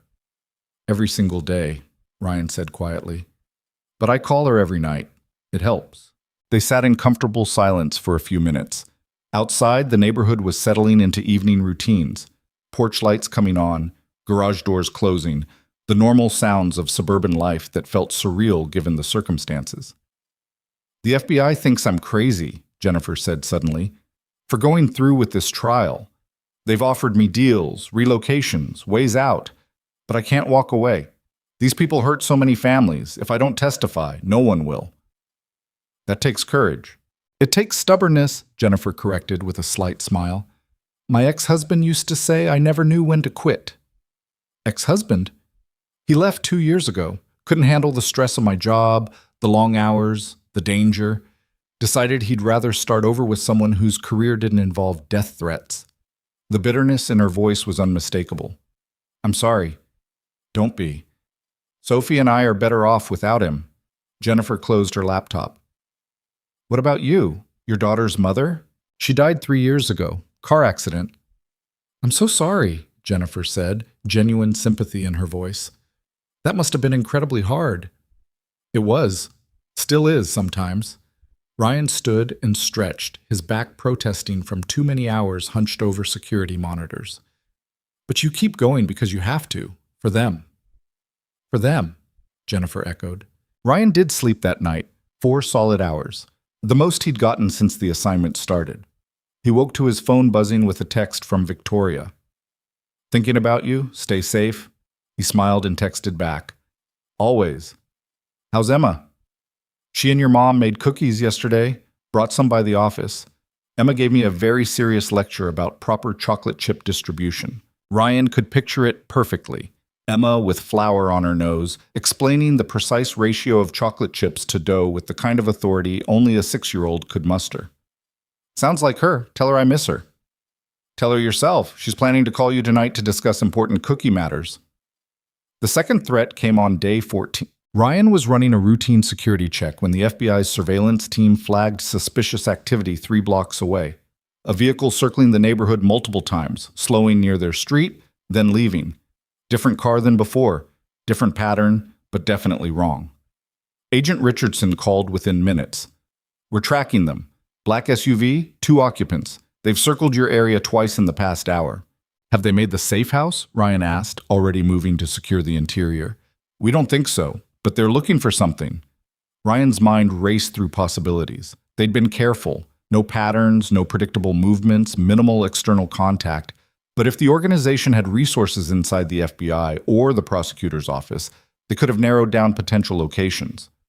I want to move them, Ryan said. Tonight. We don't have another safe house ready. Us. Then get one ready. I'm not waiting for them to confirm our location. Richardson was quiet for a moment. Let me make some calls. 6 hours later, they were packing. Sophie didn't understand why they had to leave her yellow room, and her tears nearly broke Ryan's heart. I know it's scary, sweetheart, he said, kneeling down to her level. But we're going to another house that's even safer, and you can bring all your toys. Even Peanut. Especially Peanut. The move happened at midnight. Ryan coordinated with Chen's team, staggering departure times, using multiple vehicles, taking circuitous routes designed to identify and shake any surveillance. Jennifer and Sophie rode in an unmarked FBI van. Ryan followed in a separate vehicle, his eyes constantly checking mirrors and side streets. The new safe house was in a different suburb, a single-family home set back from the road with good sightlines and multiple escape routes.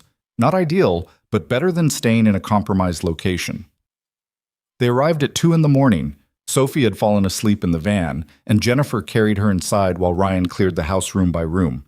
The FBI had done a basic setup, but it lacked the personal touches of the previous location. I'm sorry, Ryan told Jennifer as she laid Sophie on an unfamiliar couch. I know this is hard. It's necessary, Jennifer said, though she looked ready to collapse. That's what matters. Ryan's phone buzzed. Victoria. Sorry for the late text. Chen updated me on the move. You okay? He stepped outside to respond, not wanting to disturb Jennifer and Sophie. Tired, frustrated, but we're secure. You sound stressed. I'm fine. Ryan. Victoria's voice carried a note of concern, even through text. Talk to me. He called her instead of texting back. She answered immediately. Hey, she said softly. What's wrong? Nothing's wrong. Everything's under control. You're a terrible liar. Ryan sighed and sat down on the front steps of the unfamiliar house. I just moved them in the middle of the night because someone was circling the neighborhood. Sophie's terrified, Jennifer's barely holding it together, and the trial is still 8 days away. So yeah, I'm a little stressed. You're doing everything right, Victoria said. You identified the threat and neutralized it by relocating. That's exactly what you should have done. Doesn't make it easier. No, Victoria agreed. It doesn't. But it makes it right. Ryan was quiet for a moment, listening to the sounds of the unfamiliar neighborhood. How's Emma? She misses you, but she's okay. Your mom's taking good care of her. And the office? Marcus has everything under control. Stop worrying about us and focus on your assignment. I can't help it. Victoria's voice softened even more. I know. That's one of the things She paused. That's one of your strengths. You care about everyone. But right now, Jennifer and Sophie need you to care about them most. I know. Call me if you need anything. Doesn't matter what time. Okay. And Ryan, you're going to get them through this. I know you will. After they hung up, Ryan sat on those steps for another 20 minutes, letting the cool night air clear his head. Victoria's confidence in him should have been reassuring. Instead, it just made him more aware of how much was riding on him not screwing this up. The next week crawled by with agonizing slowness. Ryan maintained strict security protocols, coordinated with the FBI's surveillance teams, and tried to keep Sophie and Jennifer's spirits up while preparing for every possible threat scenario. Sophie had nightmares on day 16, waking up screaming about bad men trying to take her mommy away. Ryan sat with her until she fell back asleep, singing the same lullaby he sang to Emma when she had bad dreams. Jennifer broke down on day 18, the stress finally overwhelming her carefully maintained composure.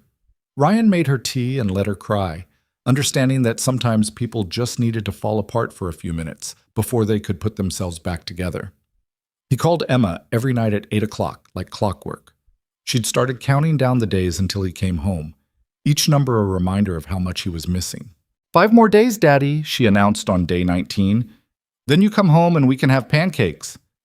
Sounds perfect, kiddo. What kind of pancakes? Chocolate chip, with extra chocolate chips, and whipped cream, and strawberries. That's a lot of toppings. It's a celebration, Emma said seriously. Grandma said so. Ryan smiled, his chest aching with how much he missed her. Can't wait, Em. Is the little girl you're protecting okay? She's doing great. She's very brave. Like me. Just like you.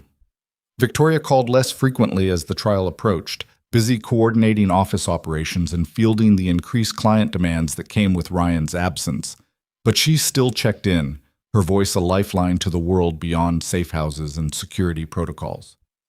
3 days to go, she said on day 20. How are you holding up? Ready for this to be over, Ryan admitted. Soon, and then you can come home. Home. The word carried more weight than it should have, loaded with implications Ryan wasn't ready to examine. The trial started on day 22. Ryan coordinated with a full FBI protective detail for Jennifer's transport to the courthouse. Sophie stayed at the safe house with Agent Webb and a protective team while Ryan accompanied Jennifer to her testimony. The courthouse was a fortress, metal detectors, armed guards, K-9 units sweeping for explosives. Jennifer was escorted through a secure entrance surrounded by agents who treated every shadow as a potential threat.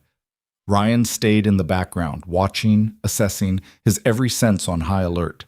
He'd studied the building layout, identified every entrance and exit, mapped emergency protocols. If something went wrong, he knew exactly how to get Jennifer out. Her testimony lasted 6 hours.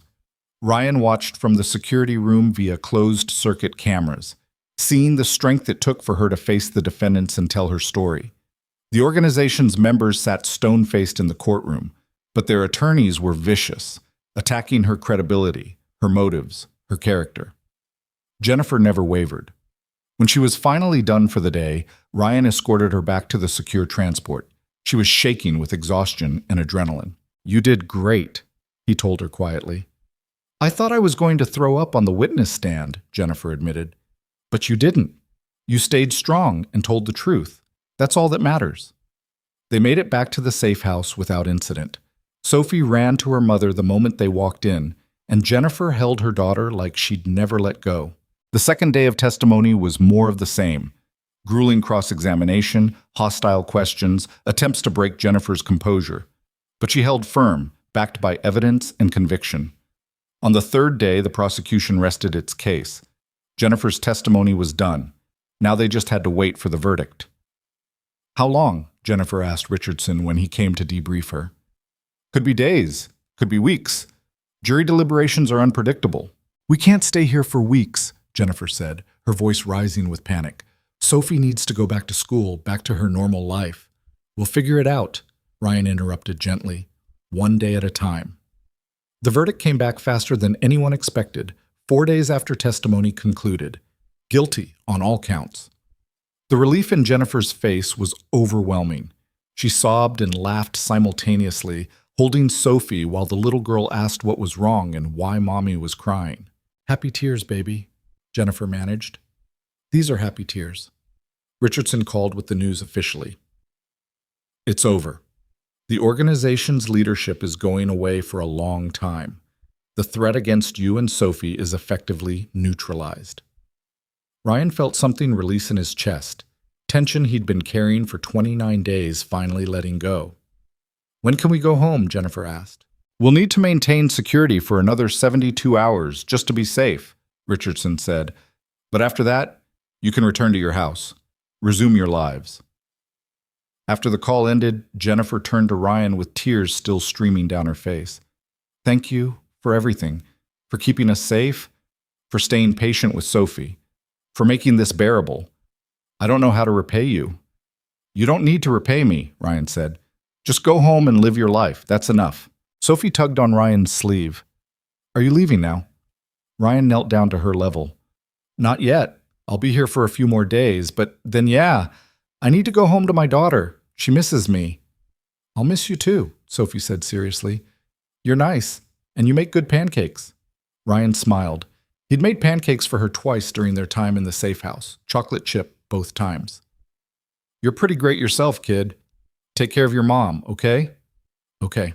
The next 3 days passed in a strange limbo of relief and restlessness. The threat was over, but protocol required them to maintain security until the FBI was absolutely certain no retaliation was coming. Ryan walked the perimeter one last time on the final morning, more out of habit than necessity.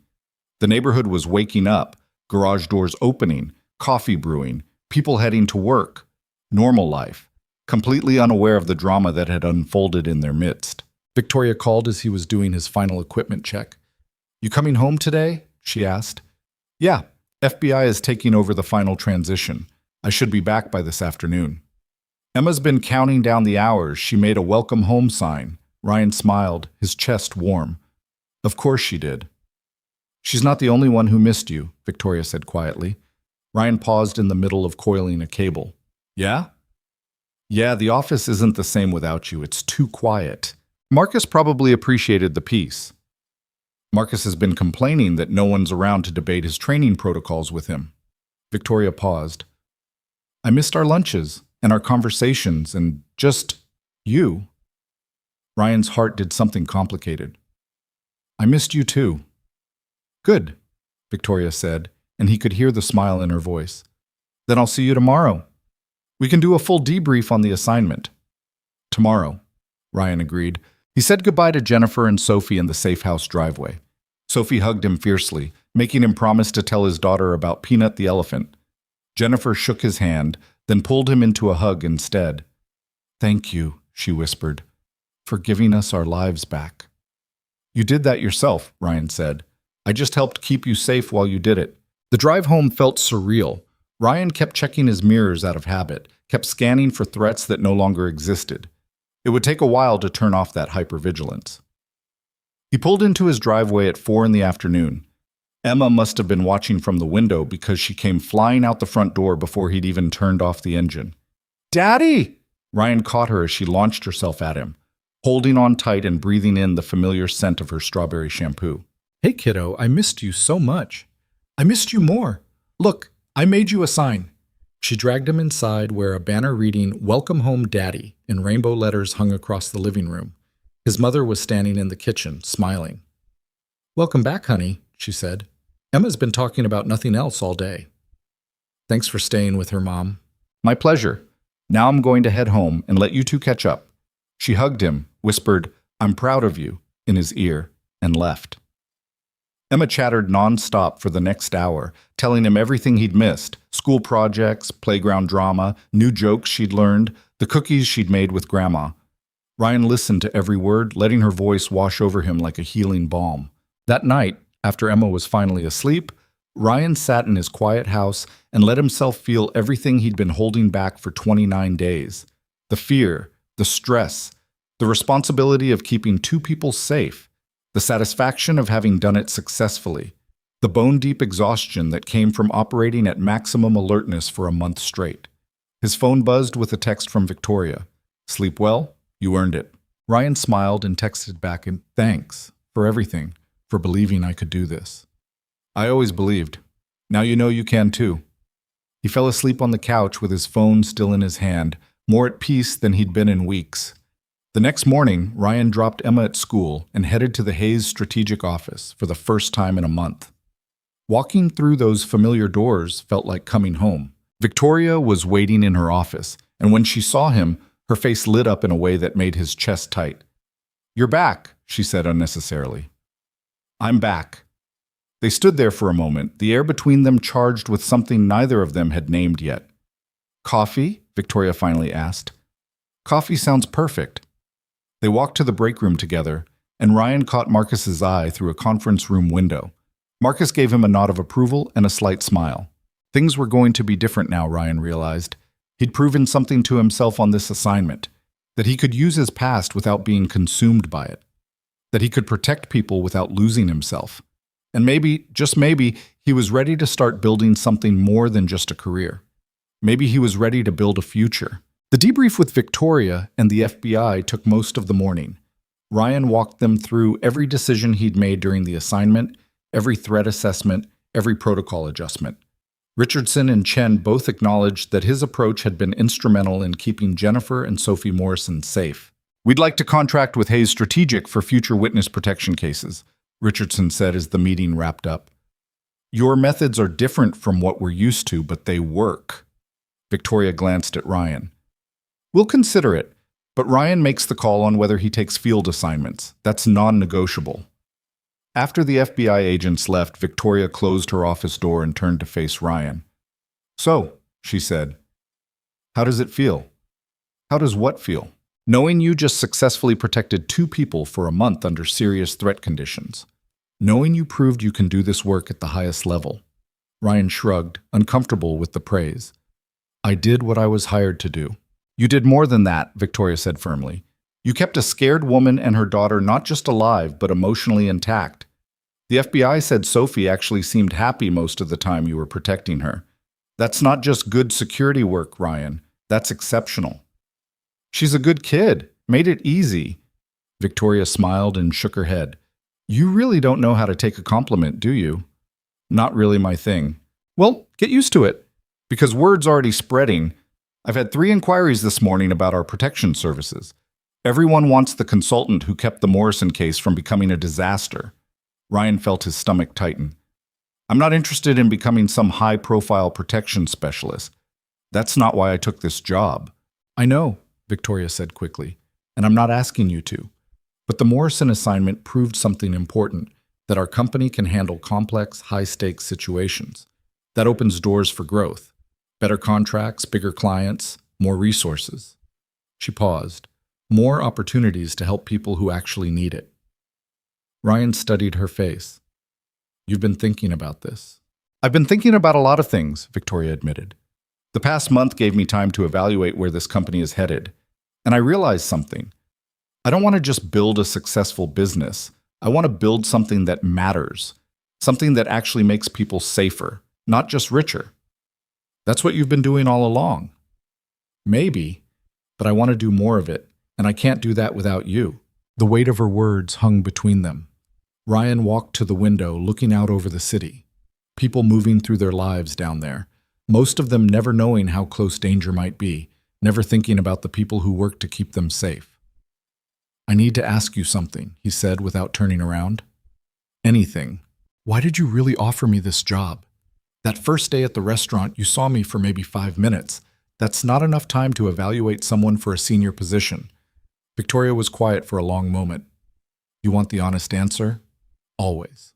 Because I saw something in you that I'd been looking for in this industry for years, she said slowly. Someone who had the skills but also the restraint. Someone who understood that real strength isn't about how much damage you can do, it's about how much damage you can prevent. And because when I watched you with Emma, I saw someone who'd figured out what actually matters. Ryan turned to face her. And what's that? Protecting the people you love. Building something worth having. Being someone worth being. Victoria met his eyes directly. You'd walked away from a career that probably would have made you successful in certain circles. You gave it all up to raise your daughter. That told me everything I needed to know about your priorities. I didn't have a choice. Emma needed me. You had choices, Victoria corrected gently. You could have let your mom raise her while you deployed overseas for triple the salary. You could have put her in full-time care and worked whatever job paid the most. But you chose to be her father first. That's not nothing, Ryan. Ryan looked away, uncomfortable with being seen so clearly. She's my kid. That's what you do. That's what good parents do, Victoria said. And there are fewer of those than you think. They stood in silence for a moment, the office bustling with activity beyond the closed door. Ryan could hear Marcus running a training session down the hall, the familiar sounds of the company that had become his second home. I got an offer last week, he said abruptly. Victoria's expression flickered. Surprise, maybe concern. What kind of offer? Private military contractor. They somehow got wind of the Morrison case. Offered me $200,000 a year plus bonuses, overseas work, high-risk protection details, the kind of contracts that pay ridiculous money because they're basically legal mercenary work. Victoria's face had gone carefully neutral. And I turned them down within about 5 seconds. Ryan smiled slightly at her visible relief. They seemed shocked, kept increasing the offer like I was negotiating. Couldn't understand why I'd say no to that kind of money. Why did you say no? Because I've done that work. I know what it costs, and it's not worth any amount of money. Ryan moved back toward her desk, leaning against it. I spent years of my life in places where violence was the default answer to every problem, where the only thing that mattered was completing the mission, and everything else was just collateral. And I was good at it, really good. But it hollowed me out, Victoria. By the time I left, I barely recognized myself. Victoria listened without interrupting, her full attention on him. Then Sarah died, and suddenly I had Emma depending on me, Ryan continued, and I had to figure out who I wanted to be for her, what kind of example I wanted to set. And I realized that the person I'd been, the soldier who could execute a mission without hesitation, that wasn't someone I wanted my daughter to know. So you became someone different. I tried to, but I didn't know how to use what I'd learned in a way that felt right. I just buried it, worked a dead-end job, barely survived. Ryan met her eyes. Until you showed me there was another way, that I could use those skills to actually help people instead of just hurting them. That protection and violence aren't the same thing. Victoria's expression had softened. You figured that out yourself. I just gave you the opportunity. You gave me more than that. You gave me a future I didn't think I could have. The air between them shifted, charged with something that had been building for months. Victoria took a step closer. Ryan. A knock on the door interrupted whatever she'd been about to say. Marcus stuck his head in. Sorry to interrupt, but we've got a situation with the Dennison contract. Their CEO wants to revise the security assessment, and he's insisting on talking to you specifically, Victoria. Victoria closed her eyes briefly, frustration flickering across her face. Tell him I'll call him in 10 minutes. He's kind of demanding it be now. Then he can wait 11 minutes, Victoria said with forced patience. Close the door, Marcus. Marcus raised his eyebrows, but complied, shutting the door behind him. Victoria turned back to Ryan. Sorry, where were we? You were about to say something. Right. She took a breath, seeming uncharacteristically nervous. This is probably terrible timing and completely unprofessional, but I've been thinking about this for months and I can't keep ignoring it. Ryan's heart started beating faster. Ignoring what? The fact that somewhere along the way you stopped being just my employee. Victoria held his gaze. And I stopped being just your boss. And we've both been pretending we haven't noticed. Ryan opened his mouth, then closed it, having no idea what to say. I'm probably making this awkward, Victoria continued, a slight flush creeping up her neck. And if I'm completely misreading this situation, just tell me and we'll never mention it again, but I needed to at least— You're not misreading it, Ryan interrupted quietly. Victoria stopped mid-sentence. I'm not? No. I've been thinking about you for months, about us, about what this is becoming. He ran a hand through his hair. But I kept talking myself out of saying anything because you're my boss. And I didn't want to mess up what we've built here, and I have Emma to consider, and you're overthinking it, Victoria said with a slight smile. Probably.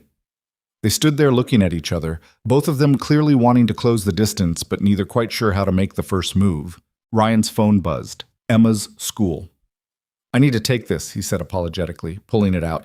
It's Emma's school. Of course. The call was brief. Emma had a slight fever and needed to be picked up early. Ryan hung up and looked at Victoria with genuine regret.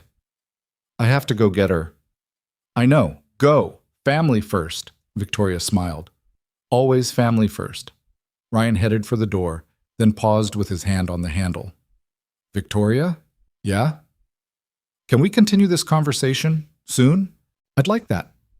Ryan picked Emma up from school and spent the rest of the day taking care of her, checking her temperature, making soup she barely touched, setting her up on the couch with blankets and her favorite movies. She wasn't seriously sick, just fighting off something that was going around her class, but she milked the attention for all it was worth. Daddy, can you sit with me? She asked as the credits rolled on her third movie. Sure, kiddo. Ryan settled on the couch beside her, and Emma immediately curled up against his side. They sat in comfortable silence for a while, Emma playing with the strings on his hoodie the way she'd done since she was tiny. Daddy? She finally said, her voice small. Yeah, Em? Are you going to go away again? Like you did to help that little girl? Ryan's chest tightened. I might have to sometimes. For work. But never for that long again, if I can help it. Promise? I promise to try my hardest. Emma was quiet, processing this. I was really scared when you were gone. I didn't tell Grandma because I didn't want her to worry, but I kept thinking maybe you wouldn't come back, like Mommy didn't come back. Ryan felt like he'd been punched. He pulled Emma closer, kissing the top of her head. Oh, sweetheart, I'm not going anywhere. I'm always coming back to you. Always. You can't promise that, Emma said, with the kind of wisdom that shouldn't exist in a 6-year-old. Nobody can promise that. Mommy couldn't. Ryan didn't know what to say. She was right. He couldn't guarantee he'd always come home. Nobody could. But he could promise to try, to fight like hell to make it back to her no matter what. You're right, he said honestly. I can't promise nothing bad will ever happen. But I can promise that I will do everything in my power to come home to you, and that you are the most important thing in my life. More important than any job or assignment or anything else. Emma nodded against his chest. Ms. Hayes says that too. Ryan blinked. What? When she came to visit with Grandma, I asked her if your job was dangerous. And she said sometimes it could be, but that you were really good at staying safe and that you'd always fight to come home because I was your whole world. Emma looked up at him. Did she tell you she said that? No, Ryan said quietly. She didn't. I like her, Emma said, settling back against him. She's nice, and she looks at you the way Aunt Marie looks at Uncle Tom. And how's that? Like she thinks you're really great, Emma yawned. Are you going to marry her? Ryan nearly choked. What? Emma, we're not. It's okay if you do, Emma interrupted. I wouldn't mind having Ms. Hayes around more. She lets me use her fancy pens. Ryan didn't know whether to laugh or panic. How about we focus on you getting better right now and worry about everything else later? Okay, Emma agreed easily, already half asleep. That evening, after Emma was finally asleep in her own bed, Ryan sat at his kitchen table with his laptop and stared at nothing. Emma's words kept echoing in his head. She wouldn't mind if he married Victoria, wouldn't mind having her around more. The thought was terrifying and exhilarating in equal measure. His phone buzzed. Victoria. How's Emma? Better. Sleeping now. Just a 24-hour thing, I think. Good. I was worried. Ryan smiled. She told me you visited while I was gone. Your mom invited me over for cookies. Emma insisted I stay for a tea party with Mr. Hopsworth. She mentioned that you told her I'd always fight to come home because she's my whole world. There was a pause. I shouldn't have said that without asking you first. I'm sorry. Don't be. It was the truth. Ryan hesitated. She also said she likes you, and that she wouldn't mind having you around more. Another pause, longer this time. What did you say? That we'd worry about everything else later. Ryan took a breath. But I've been thinking about it. About what you said in your office. About what this is becoming. And I think we should stop pretending we're just colleagues, because we're not. We haven't been for a long time. He could hear Victoria's smile through the phone. No, we haven't. But I need you to understand something, Ryan continued. Emma comes first, always. If we're going to do this, whatever this is, she has to be part of the equation, not an afterthought or something we figure out later. She's been through enough loss. I won't put her through more. I wouldn't want you to, Victoria said softly. Ryan, I care about Emma, not just because she's your daughter, but because she's an amazing kid. And the last thing I'd ever want is to hurt her or disrupt the life you've built for her. Okay, good. Ryan felt some of his tension ease. So where does that leave us? How about dinner? Victoria suggested. The three of us. Nothing formal. Just us getting to spend time together in a way that's honest about what we're feeling. Let Emma see that there might be something here. See how she actually feels about it, instead of just asking hypothetically. Ryan thought about it. She'd like that. She's been asking when we can have lunch with you again. Is Friday too soon? I know a place that has great pasta and makes these chocolate lava cakes that Emma would lose her mind over. Friday works, Ryan said, warmth spreading through his chest. It's a date, or a family dinner, or whatever we're calling it. Let's call it the beginning of something, Victoria said, and see where it goes from there. Friday arrived with Emma practically vibrating with excitement.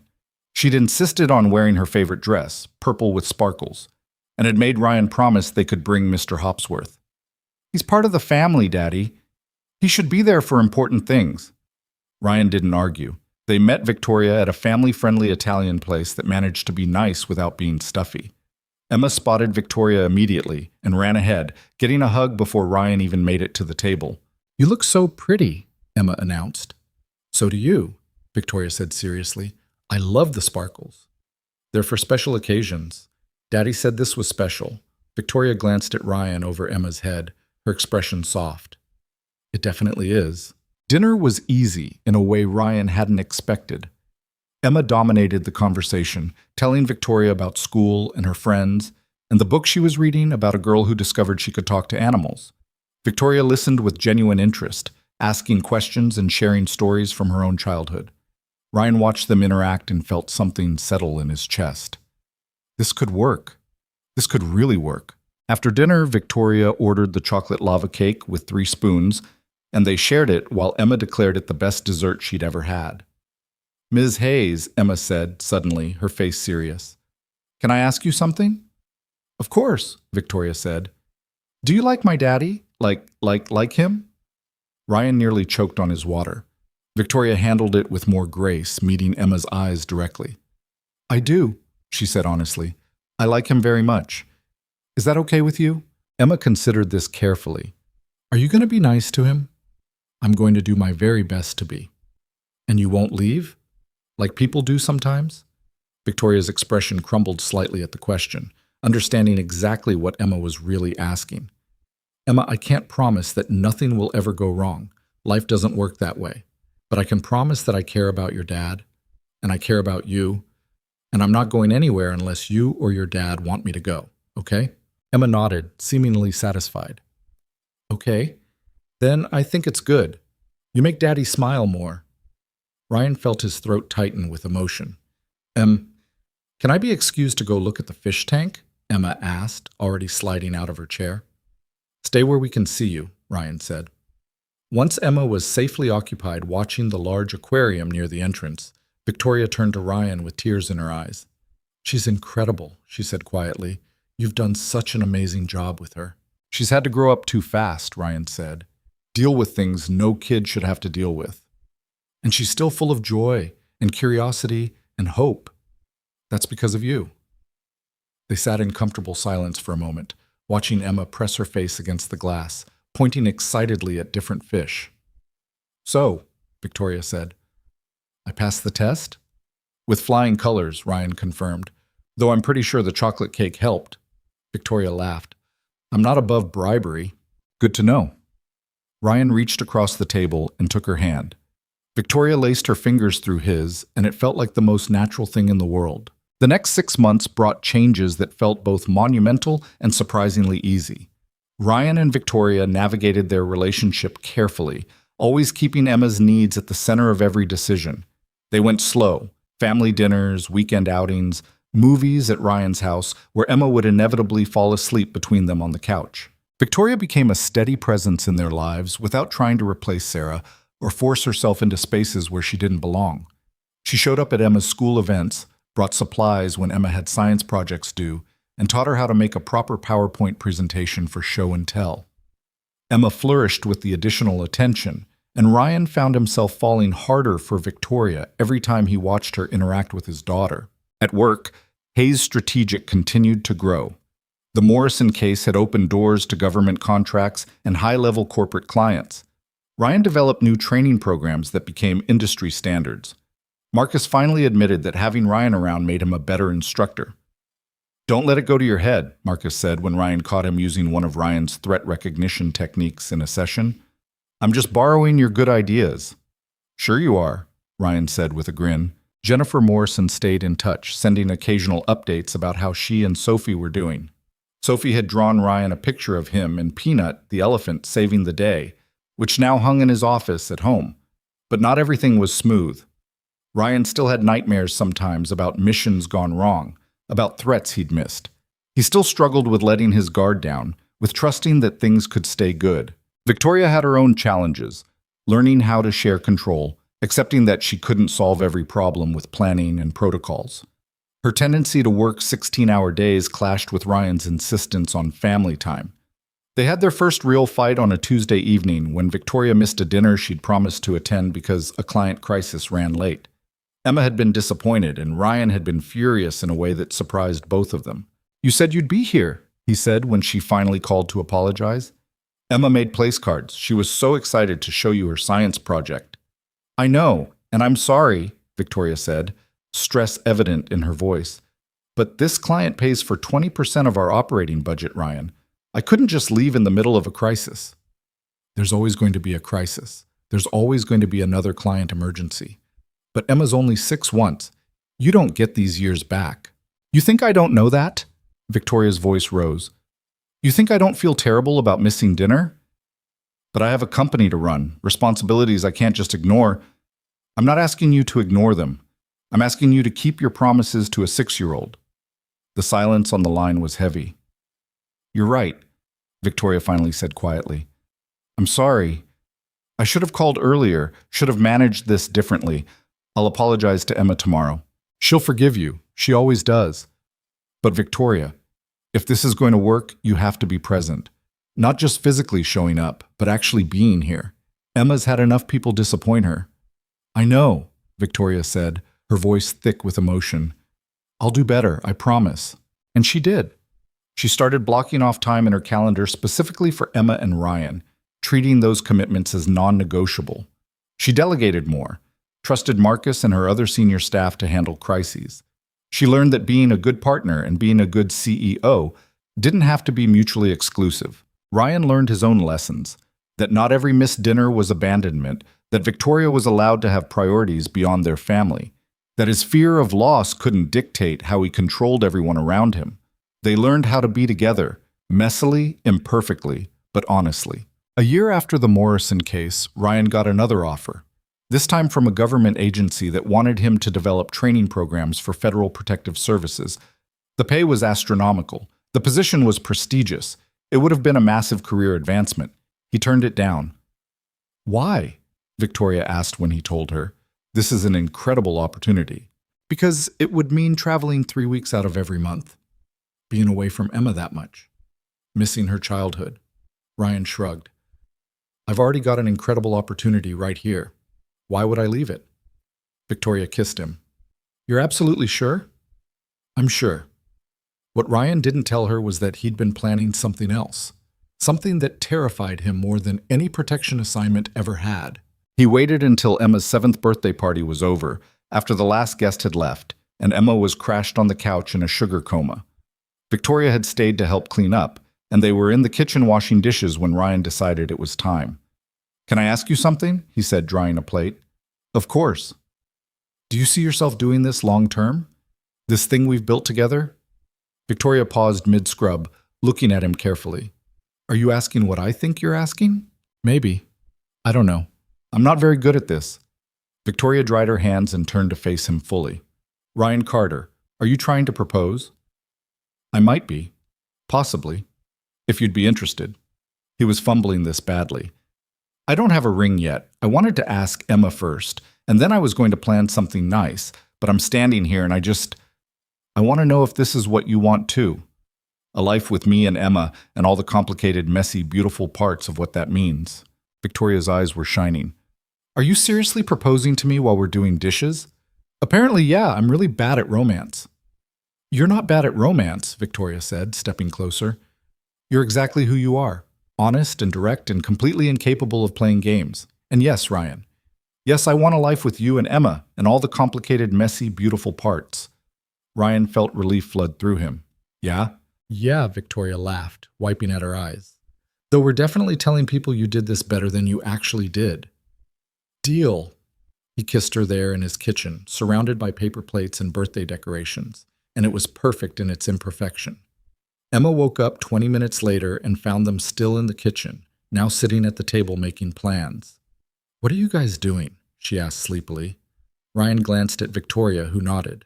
Em, come here for a second, Ryan said, pulling out a chair beside him. We need to talk to you about something. Emma climbed into the chair, suddenly more alert. Am I in trouble? No, sweetheart. Nothing like that. Ryan took a breath. You know how much time Victoria spends with us now? Yeah, she's here all the time. It's nice. What would you think if she was here all the time? Like, if she moved in with us, and we all became a family, officially? Emma looked between them, processing. You mean like getting married? Yeah, like that. Emma was quiet for a long moment. Ryan's heart pounded while he waited. Would she be my mom then? Emma finally asked quietly. Victoria leaned forward. I would never try to replace your mom, Emma.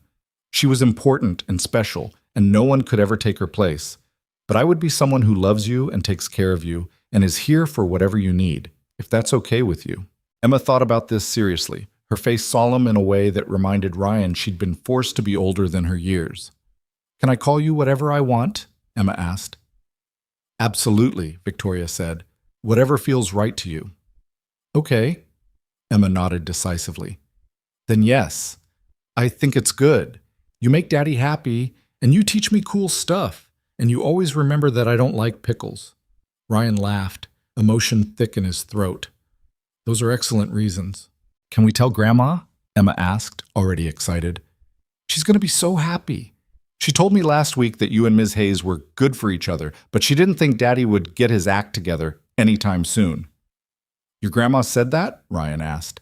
Yep. I didn't know what it meant, but now I do. Emma yawned. Can I go back to sleep now? Go ahead, kiddo. After Emma had shuffled back to the couch, Victoria turned to Ryan with a smile. Well, that went better than expected. My mom thinks I needed to get my act together, apparently. Your mom is a wise woman. They got married 6 months later in Ryan's backyard, surrounded by family and friends and Hayes' strategic staff who'd become family too.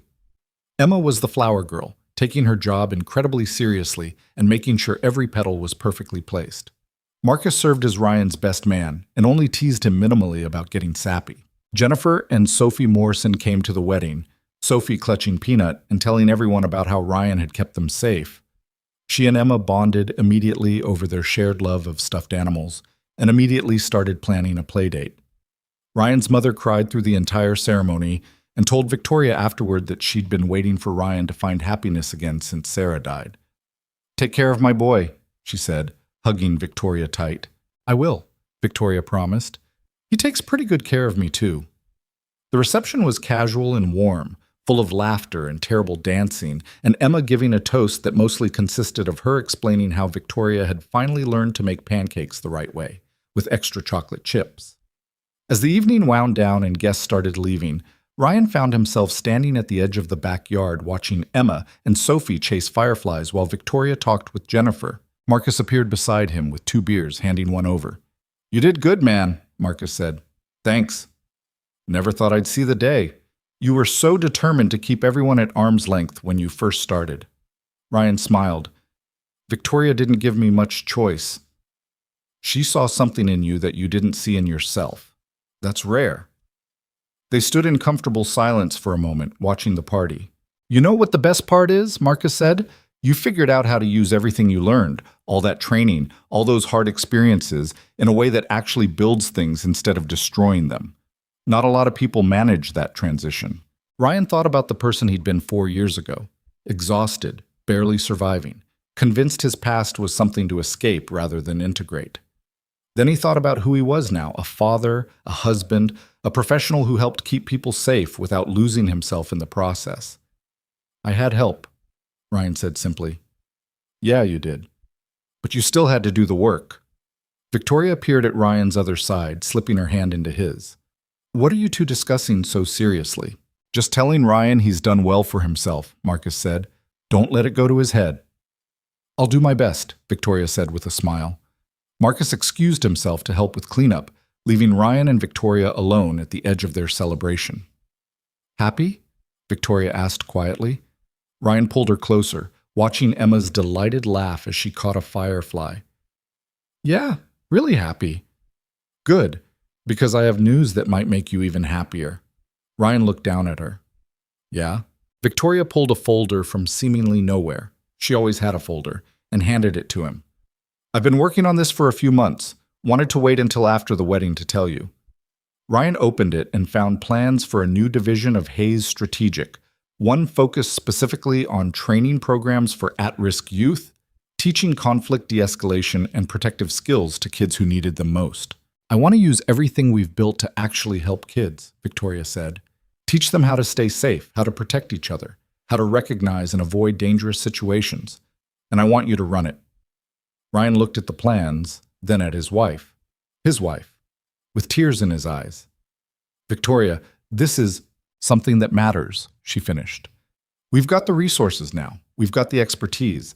We can actually make a difference for kids like Emma, like Sophie Morrison, kids who need someone to teach them that they're worth protecting." Ryan kissed her, not caring that they were in the middle of their wedding reception. "Have I mentioned that I love you?" "Once or twice," Victoria said against his lips, "but I never get tired of hearing it." Emma came running over, Firefly safely released back into the night. "Daddy, Victoria, come dance! They're playing the good songs!" She grabbed both their hands and dragged them toward the makeshift dance floor, where a terrible pop song from Emma's favorite movie was blasting. They danced together, all 3 of them, and Ryan thought about how far he'd come from that exhausted single dad in a corner booth at Riverside Terrace Cafe. He'd been so focused on just surviving back then, on getting through each day without falling apart. He'd thought the best he could hope for was keeping his head above water. But Victoria had shown him something different.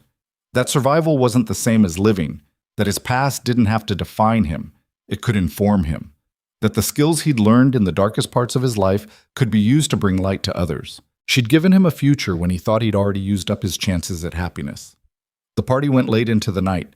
After the last guests had finally left and Emma had been carried to bed by Ryan's mother, who'd volunteered to keep her for the night, Ryan and Victoria stood in their backyard looking at the mess of decorations and empty tables. "We should probably clean this up," Victoria said without much enthusiasm. "Or we could leave it for tomorrow," Ryan suggested. "You're a terrible influence." "You married me anyway." Victoria laughed and leaned into him. "Best decision I ever made." They stood there together under the stars, tired and happy and surrounded by evidence of a celebration that had brought together all the pieces of their complicated, beautiful life. "You know what I realized today?" Ryan said quietly. "What's that?" "That restaurant where we met, Riverside Terrace Cafe. I haven't been back there since that day. We should go sometime. Take Emma. Show her where it all started." "Where you defended my honor against those entitled jerks?" "Where you saw something in me that I didn't see in myself," Ryan corrected. "Where you took a chance on a guy who looked like he was barely holding it together." "You were holding it together just fine," Victoria said. "You just needed someone to notice how strong you already were." Ryan kissed the top of her head. "I noticed something else today." "What?" "Jennifer Morrison told me she's going back to school, getting her law degree. Said if she could survive testifying against a crime organization, she could handle law school." "That's amazing." "She said it was because watching us build something after everything we'd both been through gave her hope that she could do the same, that she didn't have to let the hard parts define her whole story." Victoria was quiet for a moment. "We do that, build things, even when it's scary, even when it's hard." "Yeah," Ryan agreed. "We do." They stood in the quiet for a while longer before finally heading inside to start their life together as a married couple. Upstairs, Emma's room held evidence of a little girl who felt safe and loved and secure in a way that had seemed impossible 4 years ago. Ryan Carter had spent years learning how to protect others. But somewhere along the way, Victoria Hayes had taught him that the bravest thing he could do was let someone protect him too. Let someone see his broken parts and love him anyway. Let himself build a future instead of just surviving his past. The man who once survived war had discovered something even more powerful than tactical training or combat skills. He discovered that sometimes the real courage isn't in fighting, it's in choosing to heal, in choosing to hope, in choosing to believe that better days are possible if you're willing to work for them. And as Ryan checked on Emma one last time before bed, watching her sleep peacefully with Mr. Hopsworth tucked under her arm, he understood that every hard decision, every sacrifice, every moment of doubt had been worth it, because he'd found his way home, not to a place, but to people, to purpose, to a life built on protecting what mattered most. And that was worth more than any mission, any paycheck, any accolade. That was everything.